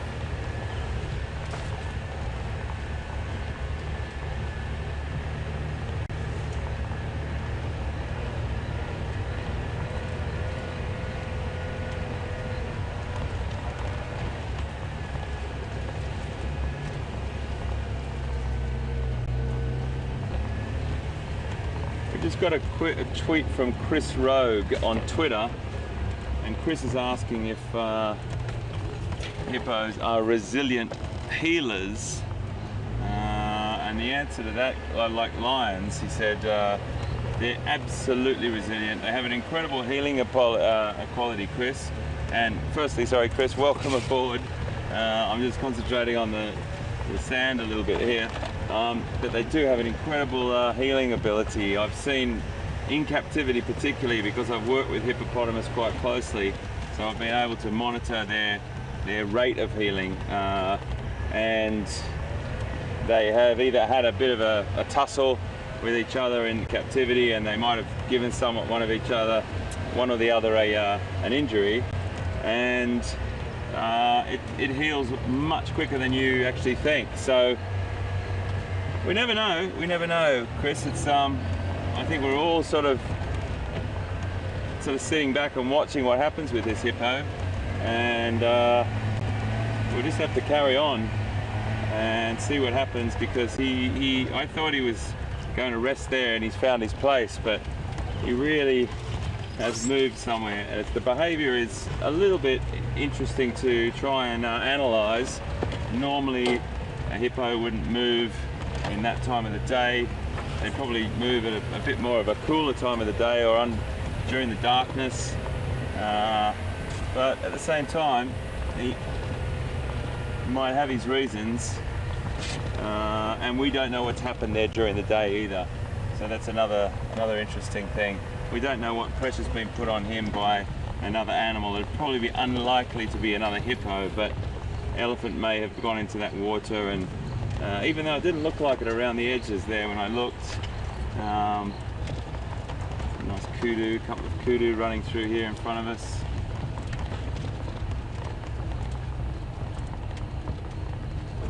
Just want to see, I haven't been up that road before. Let me just see where that takes me.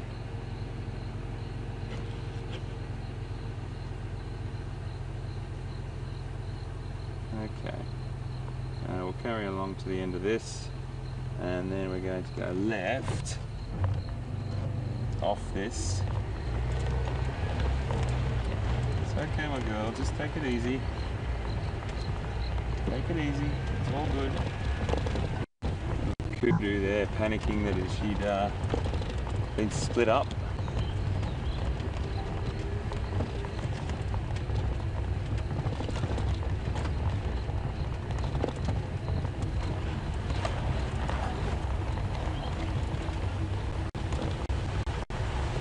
Thick habitat through here, really thick, great cover for leopard,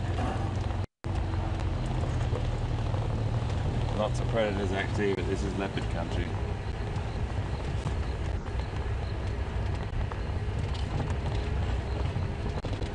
Who knows what we might find down here.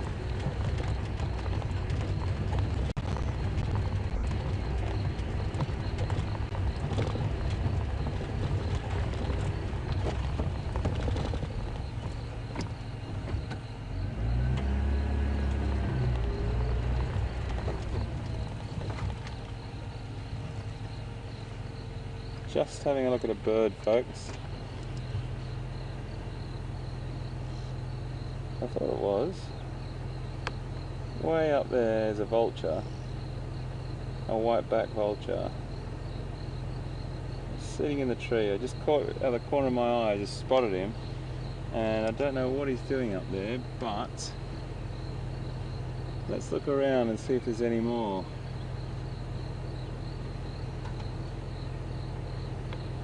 Interesting.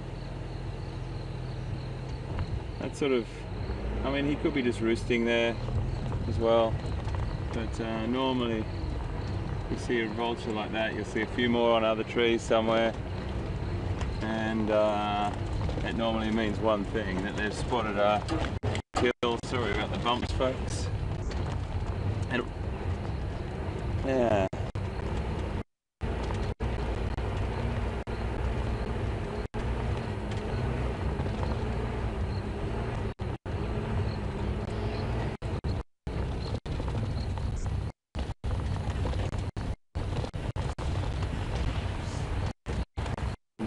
a shot of him here.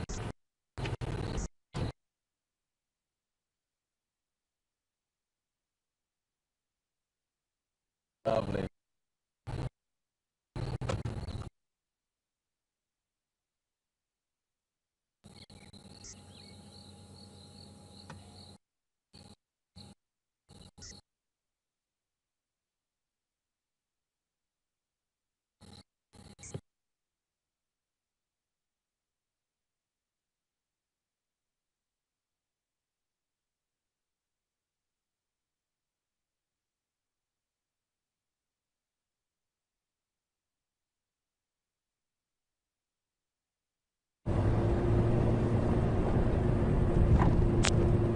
Yeah, standing by.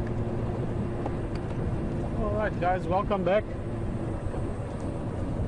Bit of a signal disappearance there. We're back here on actually quite close to Impala Plains again. And just making our way over towards, I didn't think that was anything, but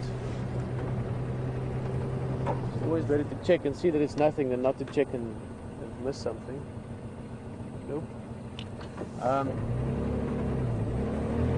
Bug.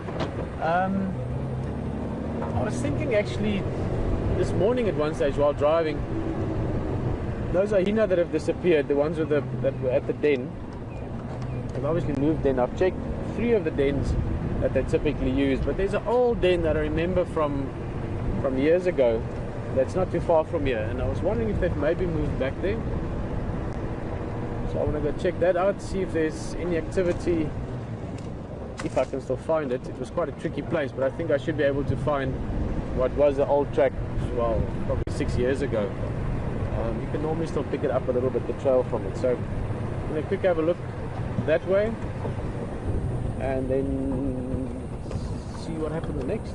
That's the great thing about being on a live safari, is you can make a few plans, have a few ideas, but ultimately the wildlife finds you. That's the great surprise of it. I think that's why I've never tired of doing it for many, many years, is there's always the surprise element at any second, any second. Right now while I'm talking, we can come around the corner and there could be something waiting there for us. So let's see what happens. No, let's not see, let's experience what happens.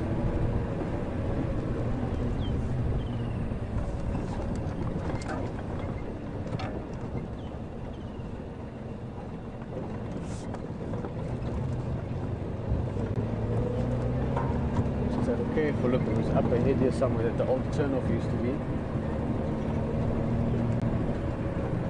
This would be a great time to check for hyenas at dens, because this is when they typically get nice and active, the young ones come out.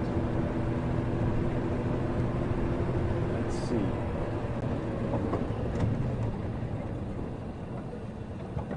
There we go. Maybe you can see it. There you can see a little bit of a track. Yeah, it's still good.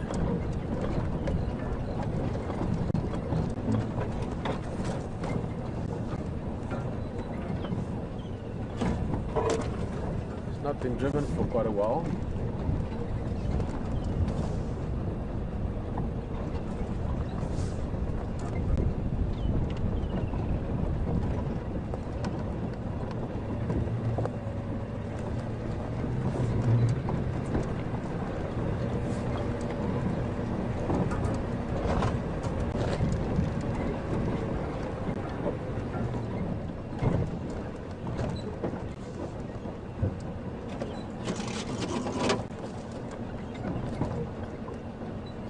Quite a while.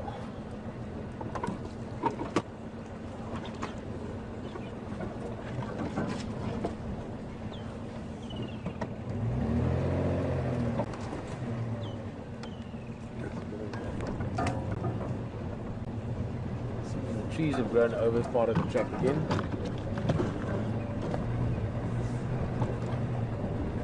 Used to be quite a sneaky crossing here. There's a deep dip here to go through. Whoa. Hey man. It's a bit tricky. Let's see. But we are in the jigger, so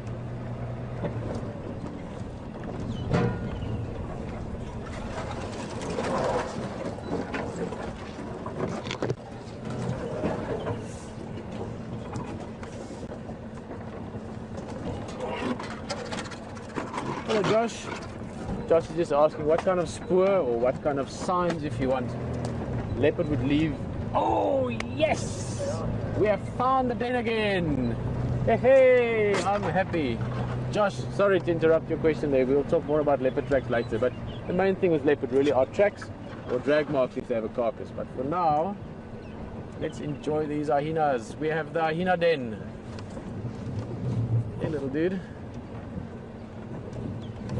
Just try and get that.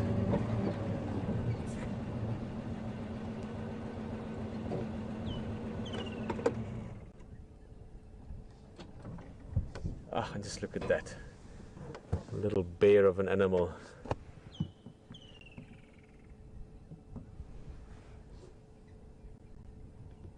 And it looks like, just from the tracking or the texture of the soil there, oh, look at that. Like they've maybe just moved back here in the last day or two.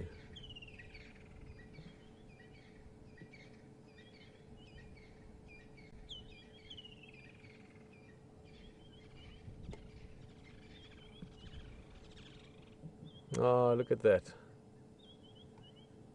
Absolutely beautiful with this young. This is the youngster I was going on about when we saw them the first few days. That has the nice dark markings. It's much bigger since last we saw. Yeah, no, he's had a good few meals, and he's chewing his own leg there for some reason.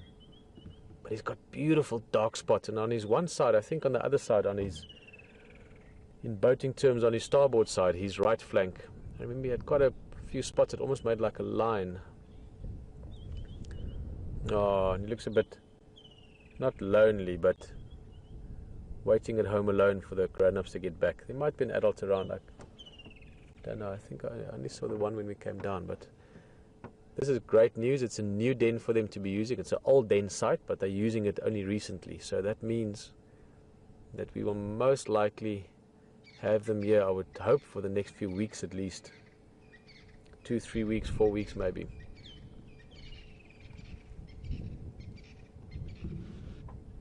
Ah, awesome.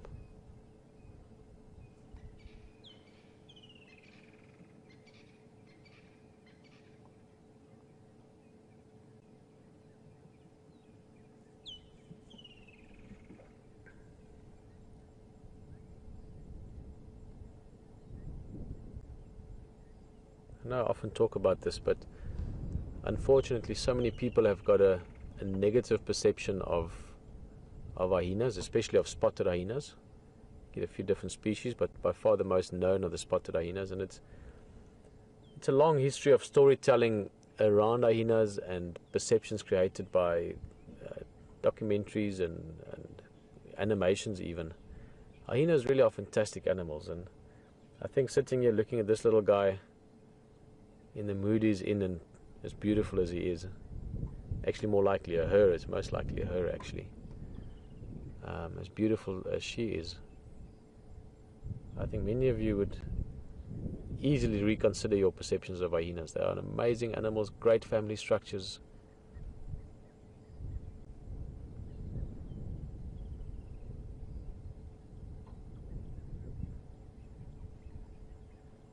And she's almost falling asleep.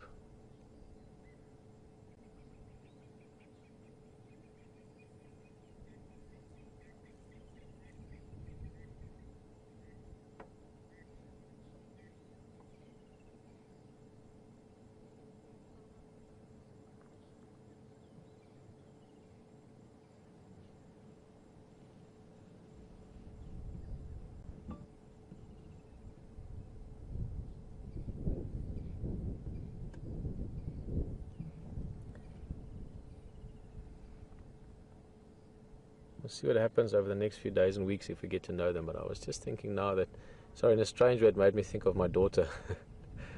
When she told me, "Daddy, you must come home." I think this little hyena is like that. She knows that she must stay at home. It's a safe place. She's got a comfortable place to hide from anything that might be a threat. And she knows the adults will come back, and they will bring back milk in the case of the mother, and even bring back bones and things, some food sometimes. And this little one is probably big enough to go out on little excursions with the pack, but not often, or with the clan. And in that same train of thought, I was thinking of a little name, because to keep referring to him or her, not knowing, and I say it's a her because the confidence that I've seen that time when she was chasing off one of the adult males that were coming around the previous den. In fact, I'm convinced it must be a her, just from the behavior. With hyenas, your females are dominant over males. And I was thinking, with just finding them, I'm so happy that we found this den. This is a great place for us to visit. We're going to spend quite a bit of time here over the next while. HT will also love this. I know he's going to absolutely love getting to know these hyenas. They're getting to know us. And I was thinking that I'm really grateful that we found this at this time, and also the place where we found it's a great setting, beautiful area. And I was thinking of my daughter's nickname, which is Ndapandula. And Ndapandula literally means to be grateful or to be thankful.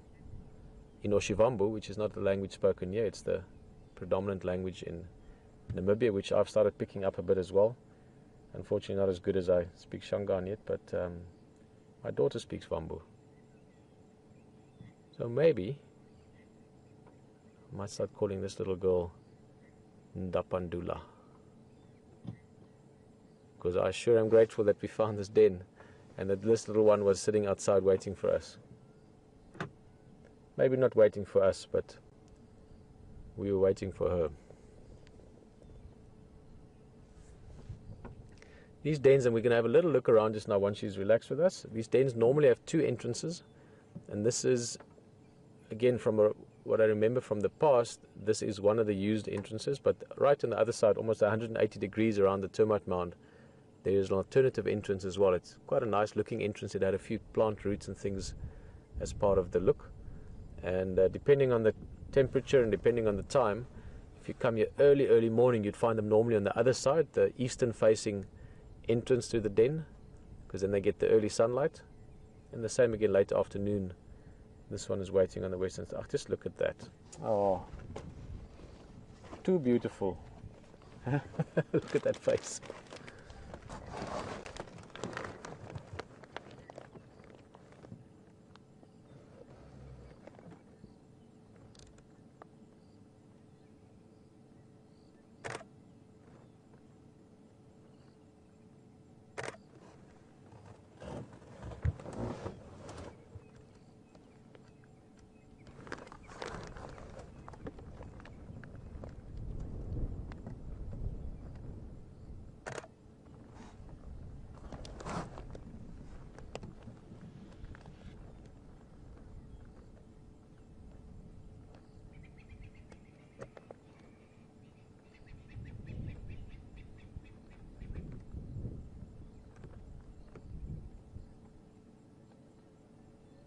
You can see those big ears turning the whole time, just listening.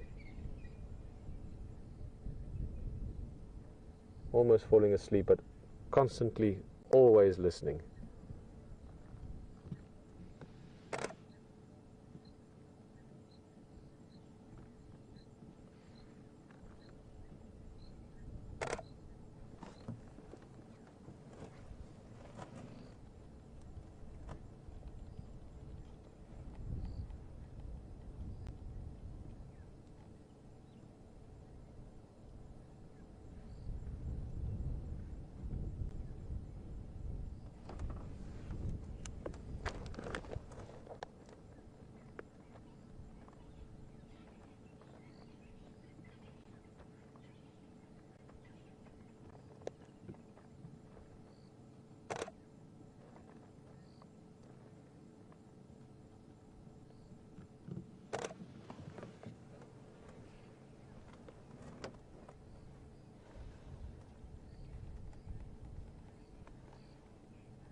things to do when you have to wait.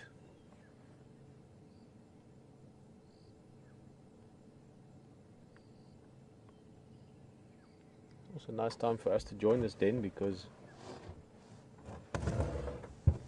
possibly the adults have just left. That of course is a possibility. But also they might come back again, having walked some distance, coming back and then moving on again. So at any stage we could have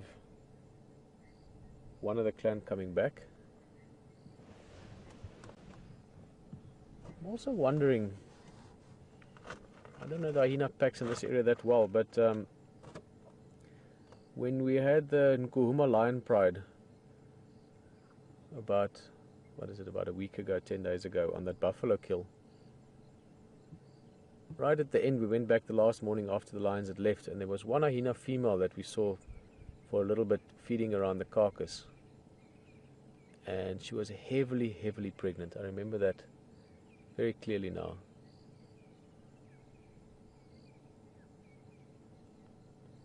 I'm just wondering if there might be new arrivals in this clan at some stage.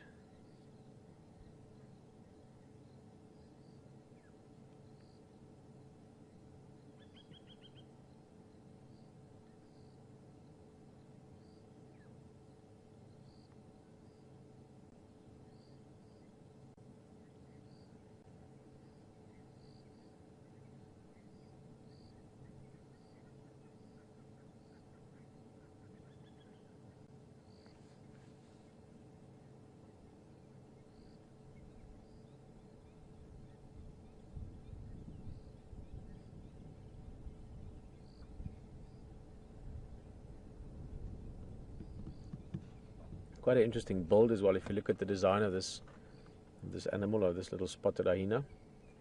But quite long front legs or short back legs, depending how you look at it. So that sloping back is very characteristic. Strong shoulders, strong neck, even at this young age.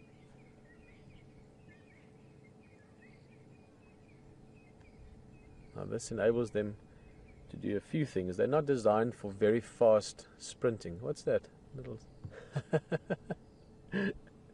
so it's just something, a little piece of bark or something to play with, and some kind of a noise just gave her a fright. She'll be out just now again. In fact, we'll give it a minute or so. If she's not out, we'll go look at the other entrance on the other side. I want to see what it looks like anyway.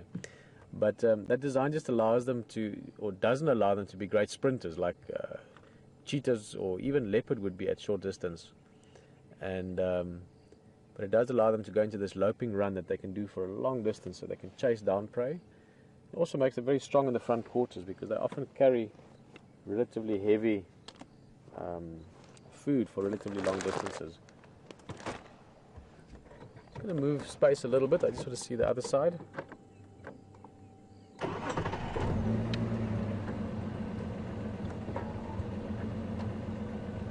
Keep an eye out until she pops out again.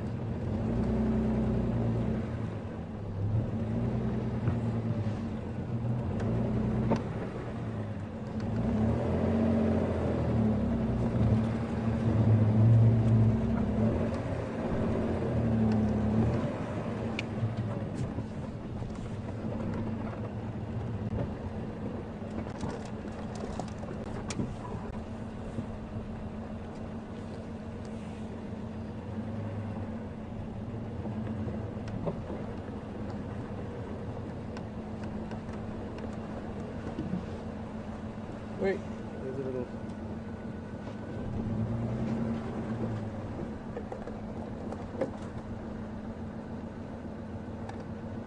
Huh, look at this. Oh, this certainly is an old den site that's only recently been reused. This is all grown up. This used to be the main entrance of the den. It looks like some of it's caved in, grass has grown over it.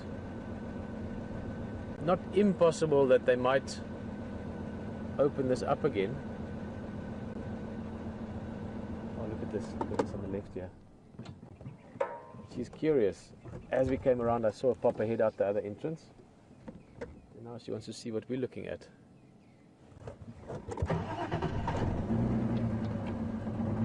Just at that side.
You'll see them often playing with various things, little sticks, and hang on the leg there.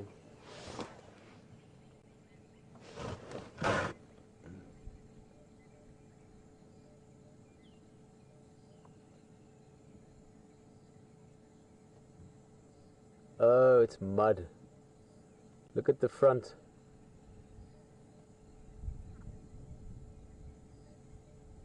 Basically the wrists, if you want. So if you look very carefully, just that area of the feet as she crawled into the burrow, or into the hole.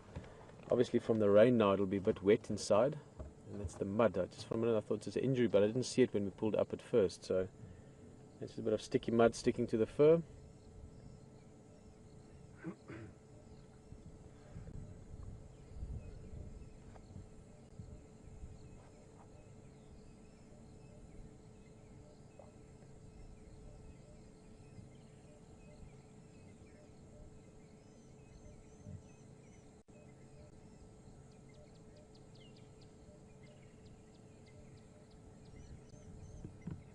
Beautiful coat. You can see that's the right hand flank, or the starboard side now. There's almost two lines created by the spots.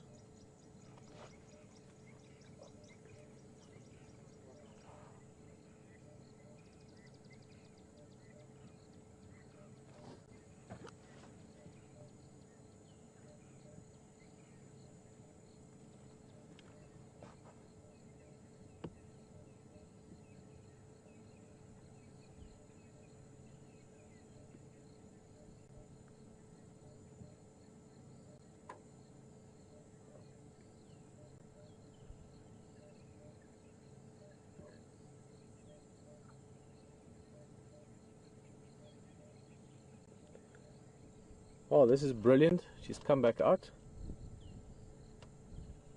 For those of you that might have just joined us again, we had a look on the other side in this burrow, and we'll get to know this burrow well. If they're going to stick around here, or this den if you want is maybe the better name.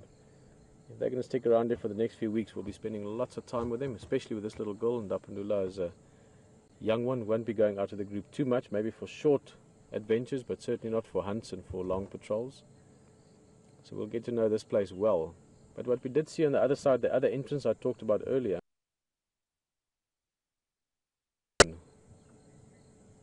it's caved in a little bit and grasses have grown there, so it's not impossible that the adults might open that up again. But for now, it's only got this one entrance.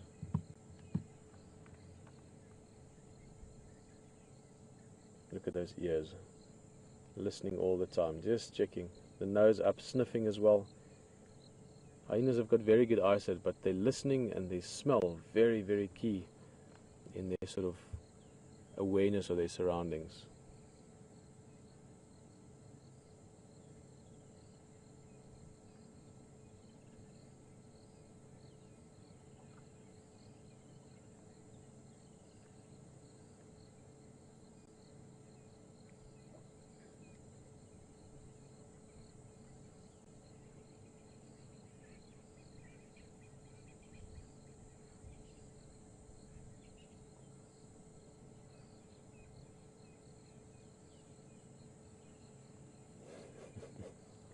You can see that big blotch of mud on the, effectively the wrist. So if you go from the toes up to, you can see those two dark spots on the legs, sort of where the head is resting now. That would be the wrist, and this little hyena, when she was walking or crawling into the den just now, got a bit of mud from the last bit of rain. Diane's just asking, hello Diane. No, it's not strange that it's just one. Diane was just asking if it's strange that there would be only one. Yeah, maybe you guys can all help me out here. And I've guided now for a very long time, since long before I even had grey hair, and I can never remember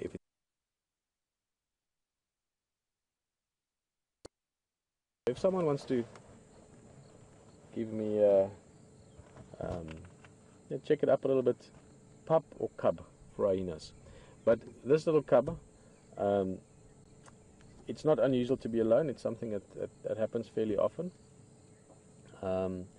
And to be left alone at the den site, again, Diane, that's not uncommon. I mean, when they're really small, the female obviously stays with them, you know, so they can suckle the whole time and so on. But once they get a bit bigger than this, they do know and they do learn to stay put, not to go away, as this one is showing very clearly, not even leaving the entrance very far. And then when the adults are back, then they'll venture out a little bit more, run around and play around with sticks and things. It's also not uncommon to have more than one pup of different ages. And then, you know, as they get older, the older ones will go off with the clan and come back again. But I think we're going to be talking about and learning about and discussing a lot about hyenas over the next week or two. I really hope these guys stick around, and I think they will. I've got a good feeling that this will give us time to get to know certainly hyenas, and maybe as much, if not more fun, get to know this little individual. I like her a lot. She's beautiful, really spectacular, beautiful markings. I love the coat. She's really healthy.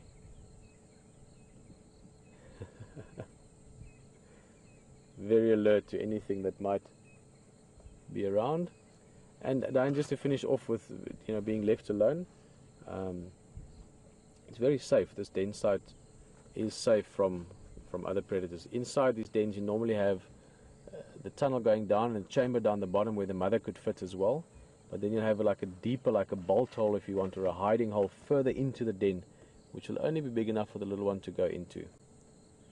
So it's not just a hole with a chamber at the bottom, it's like a little network of spaces down there.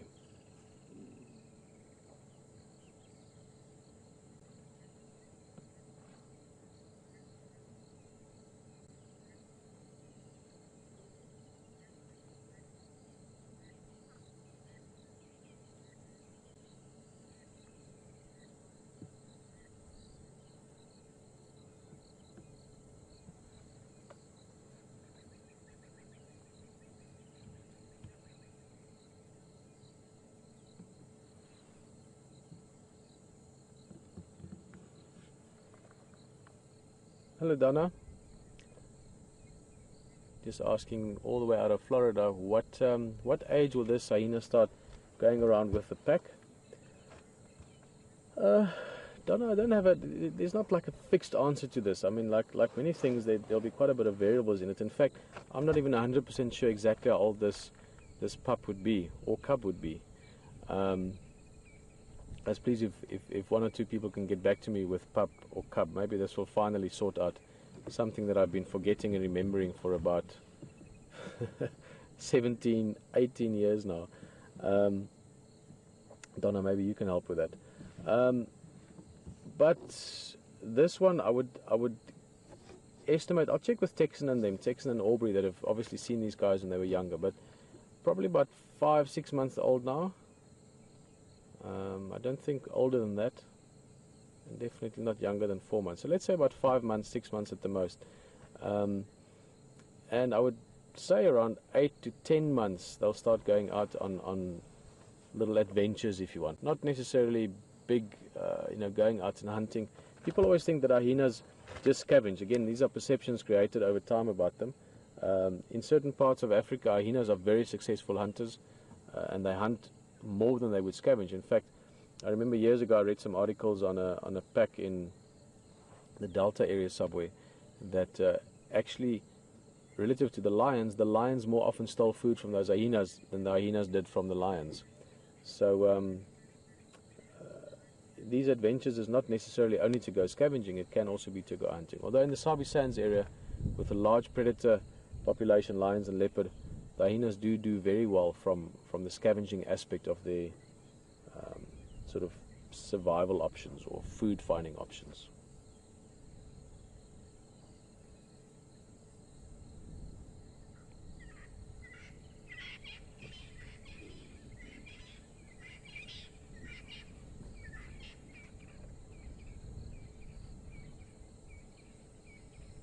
Patiently waiting. And in a safe place. So life is good for this little girl.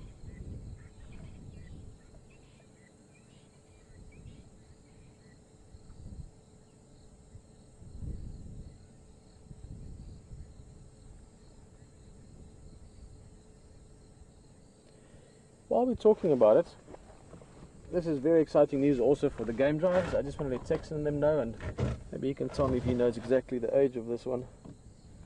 Texan again. Ah, sorry guys, wrong channel. Then the Western channel.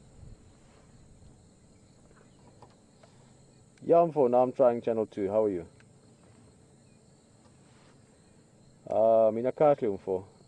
We've got them PC Kaya again. It's moved to that one, you know, from Zoe's Road. You got down towards the Skovanin.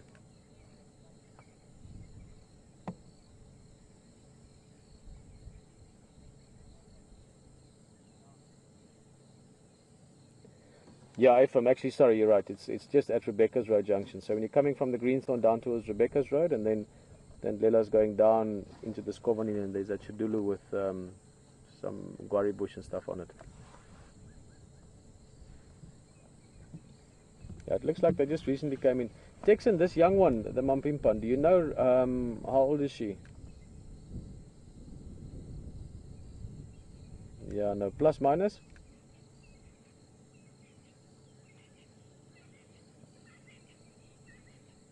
No, it's the Mampimpan that we saw at the other den as well. So it's the one that's it's got the nice dark spots already. It's the one that's been here for a while.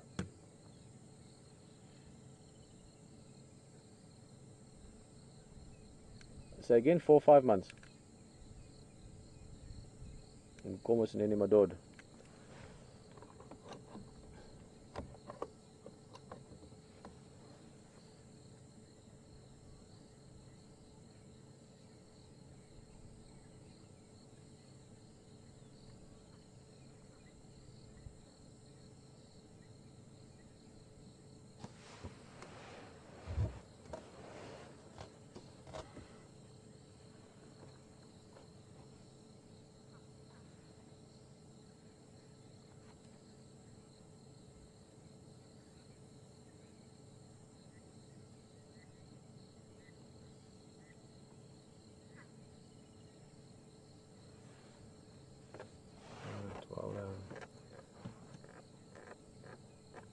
You can spend a little bit more time here before starting heading back. Who knows, maybe there's an adult somewhere in the area heading this way.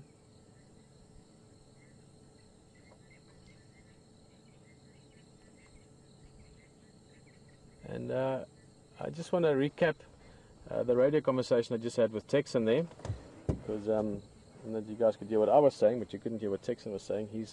Firstly, you could hear in his voice. Texan's a great guy. I wish we could have him on drive sometime. He's just got such a great presence about him. But he had a little laugh in his voice. Happy to know that this den is active and that we can hopefully see these guys more often. This is a great thing for people visiting this area as well, as you all know. But keep in mind that the one fantastic thing about Safari Live experience is that that you can do this often. You can do this as often as you have time, as often as you feel like it. And Franklin making some noise. But a lot of people, when they fly into this area to come and visit for a safari, they might only have 2 days or 3 days. And in that time, you can usually find the big animals. You can find leopard and lion and buffalo and elephant and all the general game, zebra and giraffe. Also, the lodges have got quite a large area that they can find animals in. But you have something like this where you can... Beautiful bird calls there. That you have almost a certain, beautiful experience having a young hyena like this at a den. Is a great thing for the guides to know that they can take their guests to. So when I was chatting with him, I asked him if he knows the age of this one. At first he thought there might be new ones here, and this is still a possibility. Not definite, but there is a chance that there might be new young ones, or relatively newborn ones here. But he also said about 4 or 5 months old, this one. So definitely less than 6 months old. He couldn't remember exactly when they started seeing her. Yes, that's a very good idea, Brian. It is nice to have light.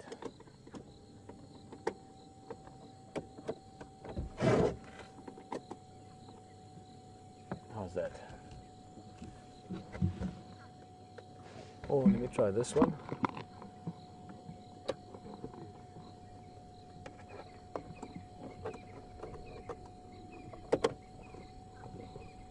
Which one do you prefer? Both of them actually. Both. Yes. If not, why not?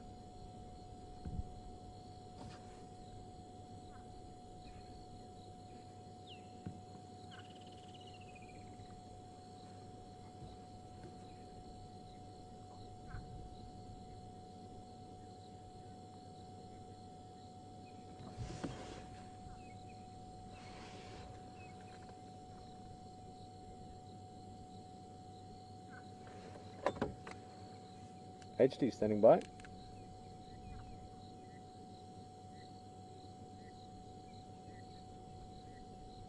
Yeah, we're very lucky. It's the old den we checked out. I was just thinking about it this morning, and that youngster, one of the nice dark markings, is here again.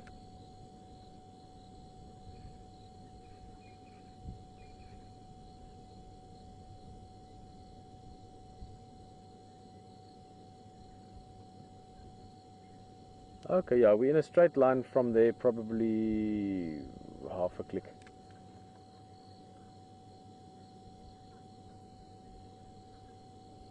Thank you, copy that. Well, that's great news from HT there. He's in the quarantine area, and he had 2 adults there on that open area that he saw, heading in a southwesterly direction, which is almost straight line in this direction.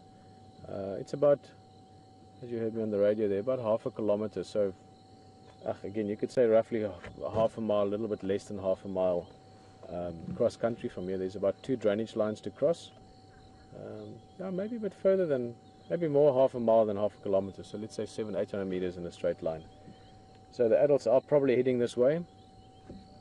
I could also still be foraging out for something to eat.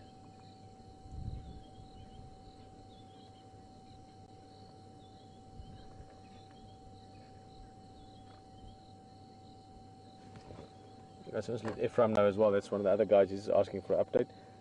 Ephraim, just Kathleen use him for that Mpisikaya from where Zoe's road joins Rebecca's road, and you famba down to the Skovanin. That's active again.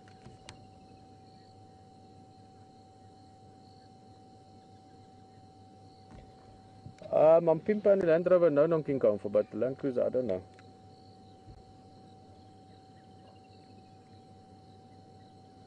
Yeah, I think maybe we try tomorrow in daylight. If I also there's Nsinya they pushed over the Ndlela, but I found a new way. But we will find a way, but I think maybe better in daylight.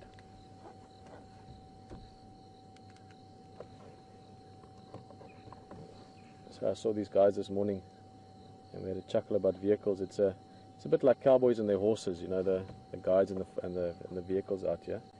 And he was asking exactly that when we came in here. I said there's this deep little sort of sneaky dip. And he was just asking, how's that dip, will we be able to cross? Now they've got longer vehicles. The game drive vehicles here take anything from 1 person up to about 10 people on them. So it's a much longer vehicle than what we're driving. And that's one of the reasons I love this. You know, we've got, I say this often, but we have the best vehicles in the world for doing what we're doing at the moment. The 2 vehicles that WildEarth prepped for us are just spectacular. And Ephraim is just asking that, and I told him I think better tomorrow in daylight we come have a look and we find a better way in here for them with the longer vehicles, because it's a little bit tricky to cross that dip that we did earlier.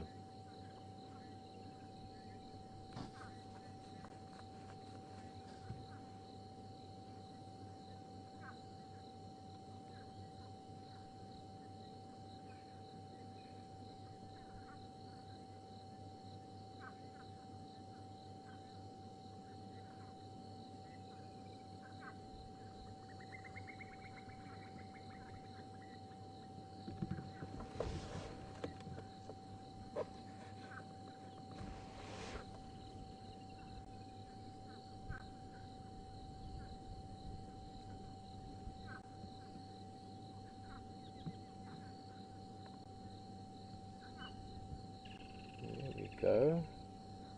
This is quicker than I thought it would happen. I thought it might be 1 or 2 or 3 visits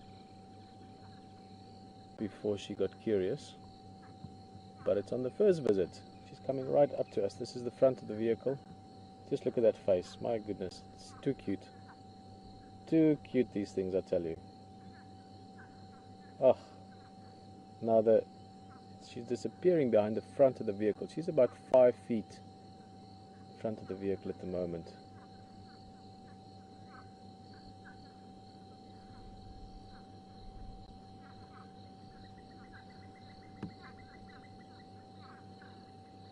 Now again, having spent a lot of time over the years with young ones like this, they do get very curious about the vehicles and they come have a look. It's part of the environment.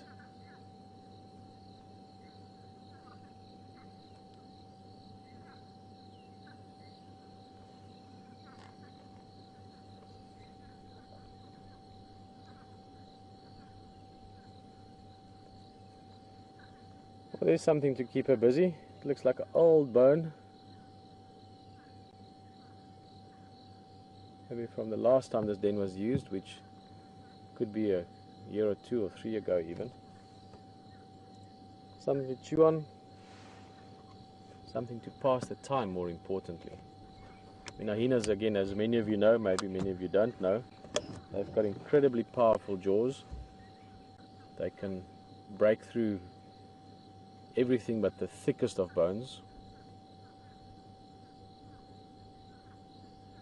But this is just an old dry bone. It's something to play with, not something to get nutrition from.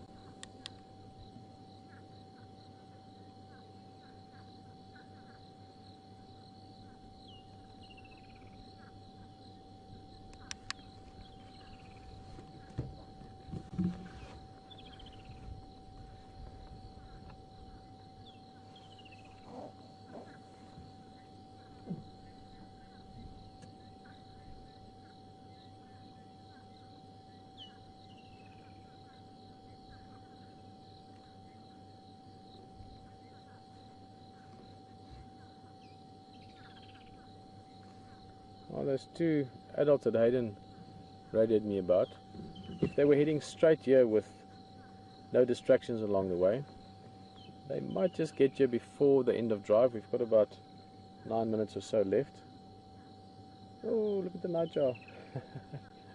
You might have seen it flittering through the view there. It just flew right past the front of us.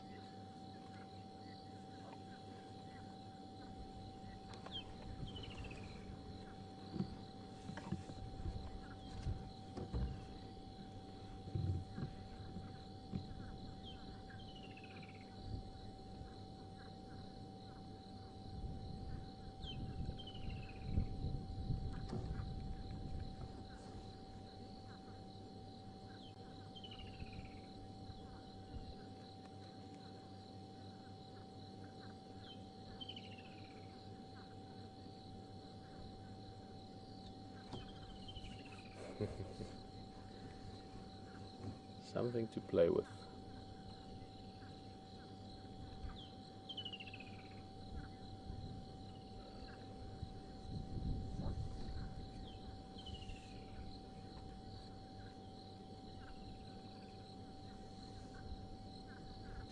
So just to come back what I was starting to talk about, the 2 adults that Hayden saw earlier on quarantine, if they were heading straight here, no distractions on the way, no stops, then we should be able to see them before the end of drive, possibly.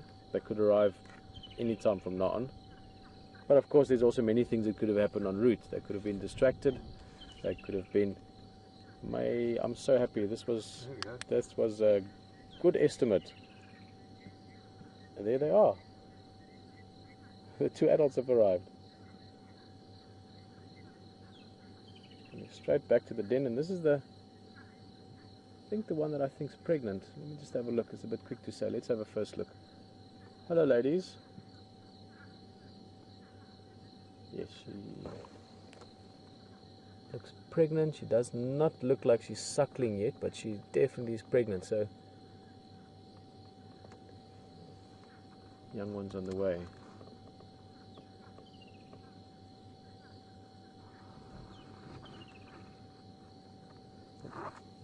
But curious. There comes the youngster. For a minute there I was getting worried that there might be strange hyenas. That could be quite a concern. But definitely not. This is obviously family. Hello you guys. I missed you. Hey, there's company. And they're coming to have a look at us as well. This is just so awesome. Sorry, I'm trying to keep my voice down. But these hyenas don't mind. They're very used to us. Look at the excitement of the youngster. very specific greeting ceremonies, smelling each other's sort of bits and pieces. Bit of a sound there, like a low moan almost. This is the alpha female, having a look at us here. Oh guys, I'm just so happy we found this. This has been awesome. It's going to be awesome. Sorry, Brian, I'm not. And suddenly the youngster can be looking around more. Now that the adults are here, can have a look at us. And even patrol around. Go for a little adventure with the adults.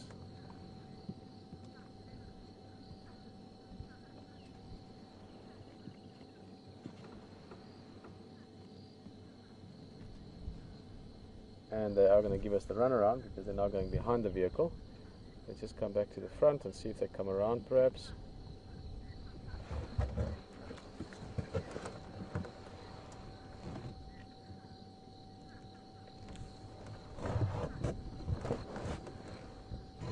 Okay, I'm just going to turn a little bit. They're just behind us, but far enough away that we shouldn't disturb them.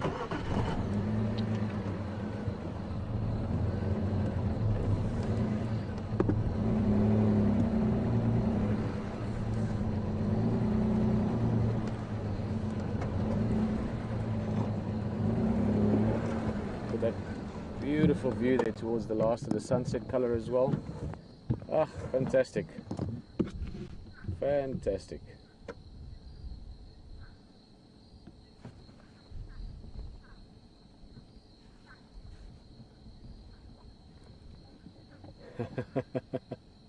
This is such a dominant little girl. She will definitely be alpha female down the line.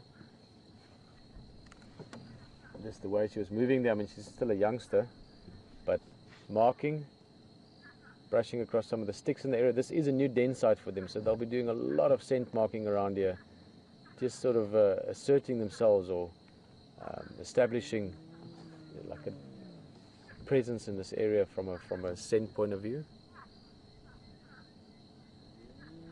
And I dare to say, and we might not see the results of it in the next week or two, but probably yet towards middle, end of December. It's starting to call. Look at those teeth. End of December, beginning January maybe, we should start seeing some new youngsters. There's this female, as I said, it doesn't look like she's suckling yet, but she's definitely pregnant.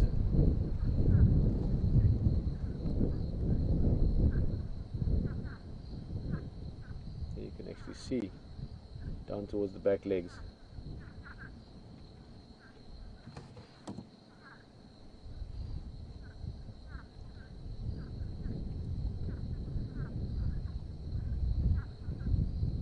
Can you guys hear me all right, Will?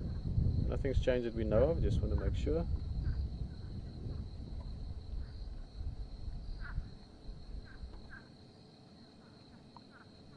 Yeah, no, we had a bit of, probably just that, we had a bit of wind pick up suddenly. Hey, here's the youngster again, coming right back. In fact, I don't know if I can keep the light. She's coming right up to the car again. Very curious animals, hyenas, very smart animals. This one we've seen vehicles from a young age. And you might find that she'll become very curious about us over the next few days, if we're here quite often. There you can see that's the... Yeah, I'm trying to coordinate my hand and my eyes and what I'm seeing on the screen. Look at that marking again. Sniffing. Great.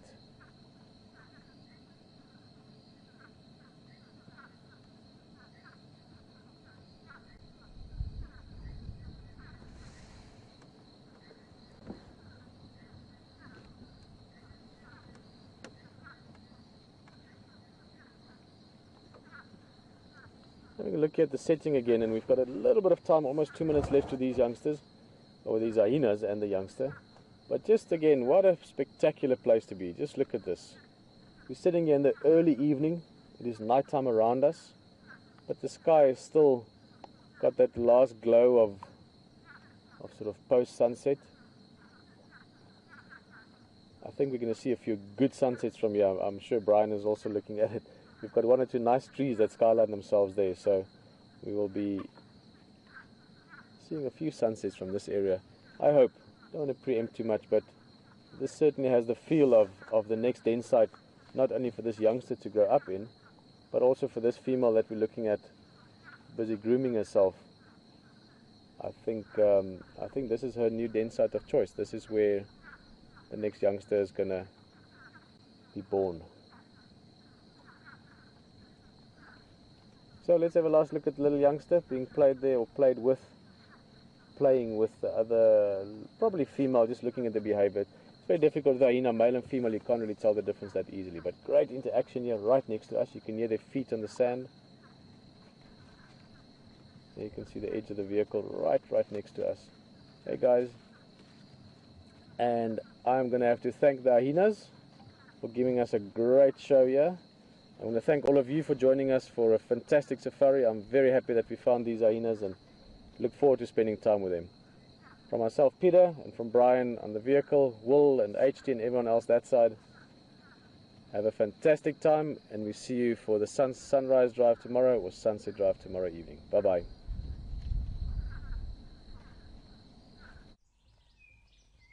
Start and end your day on safari. Every day, twice a day through January 31st, join a real African safari live online. Come face to face with lions,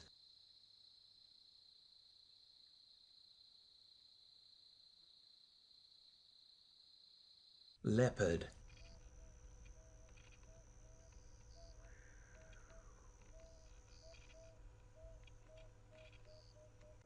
cheetah,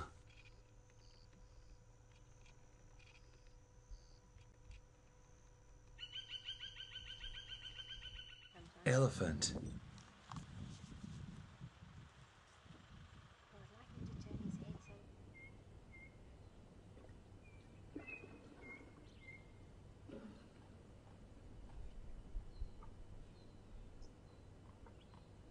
giraffe,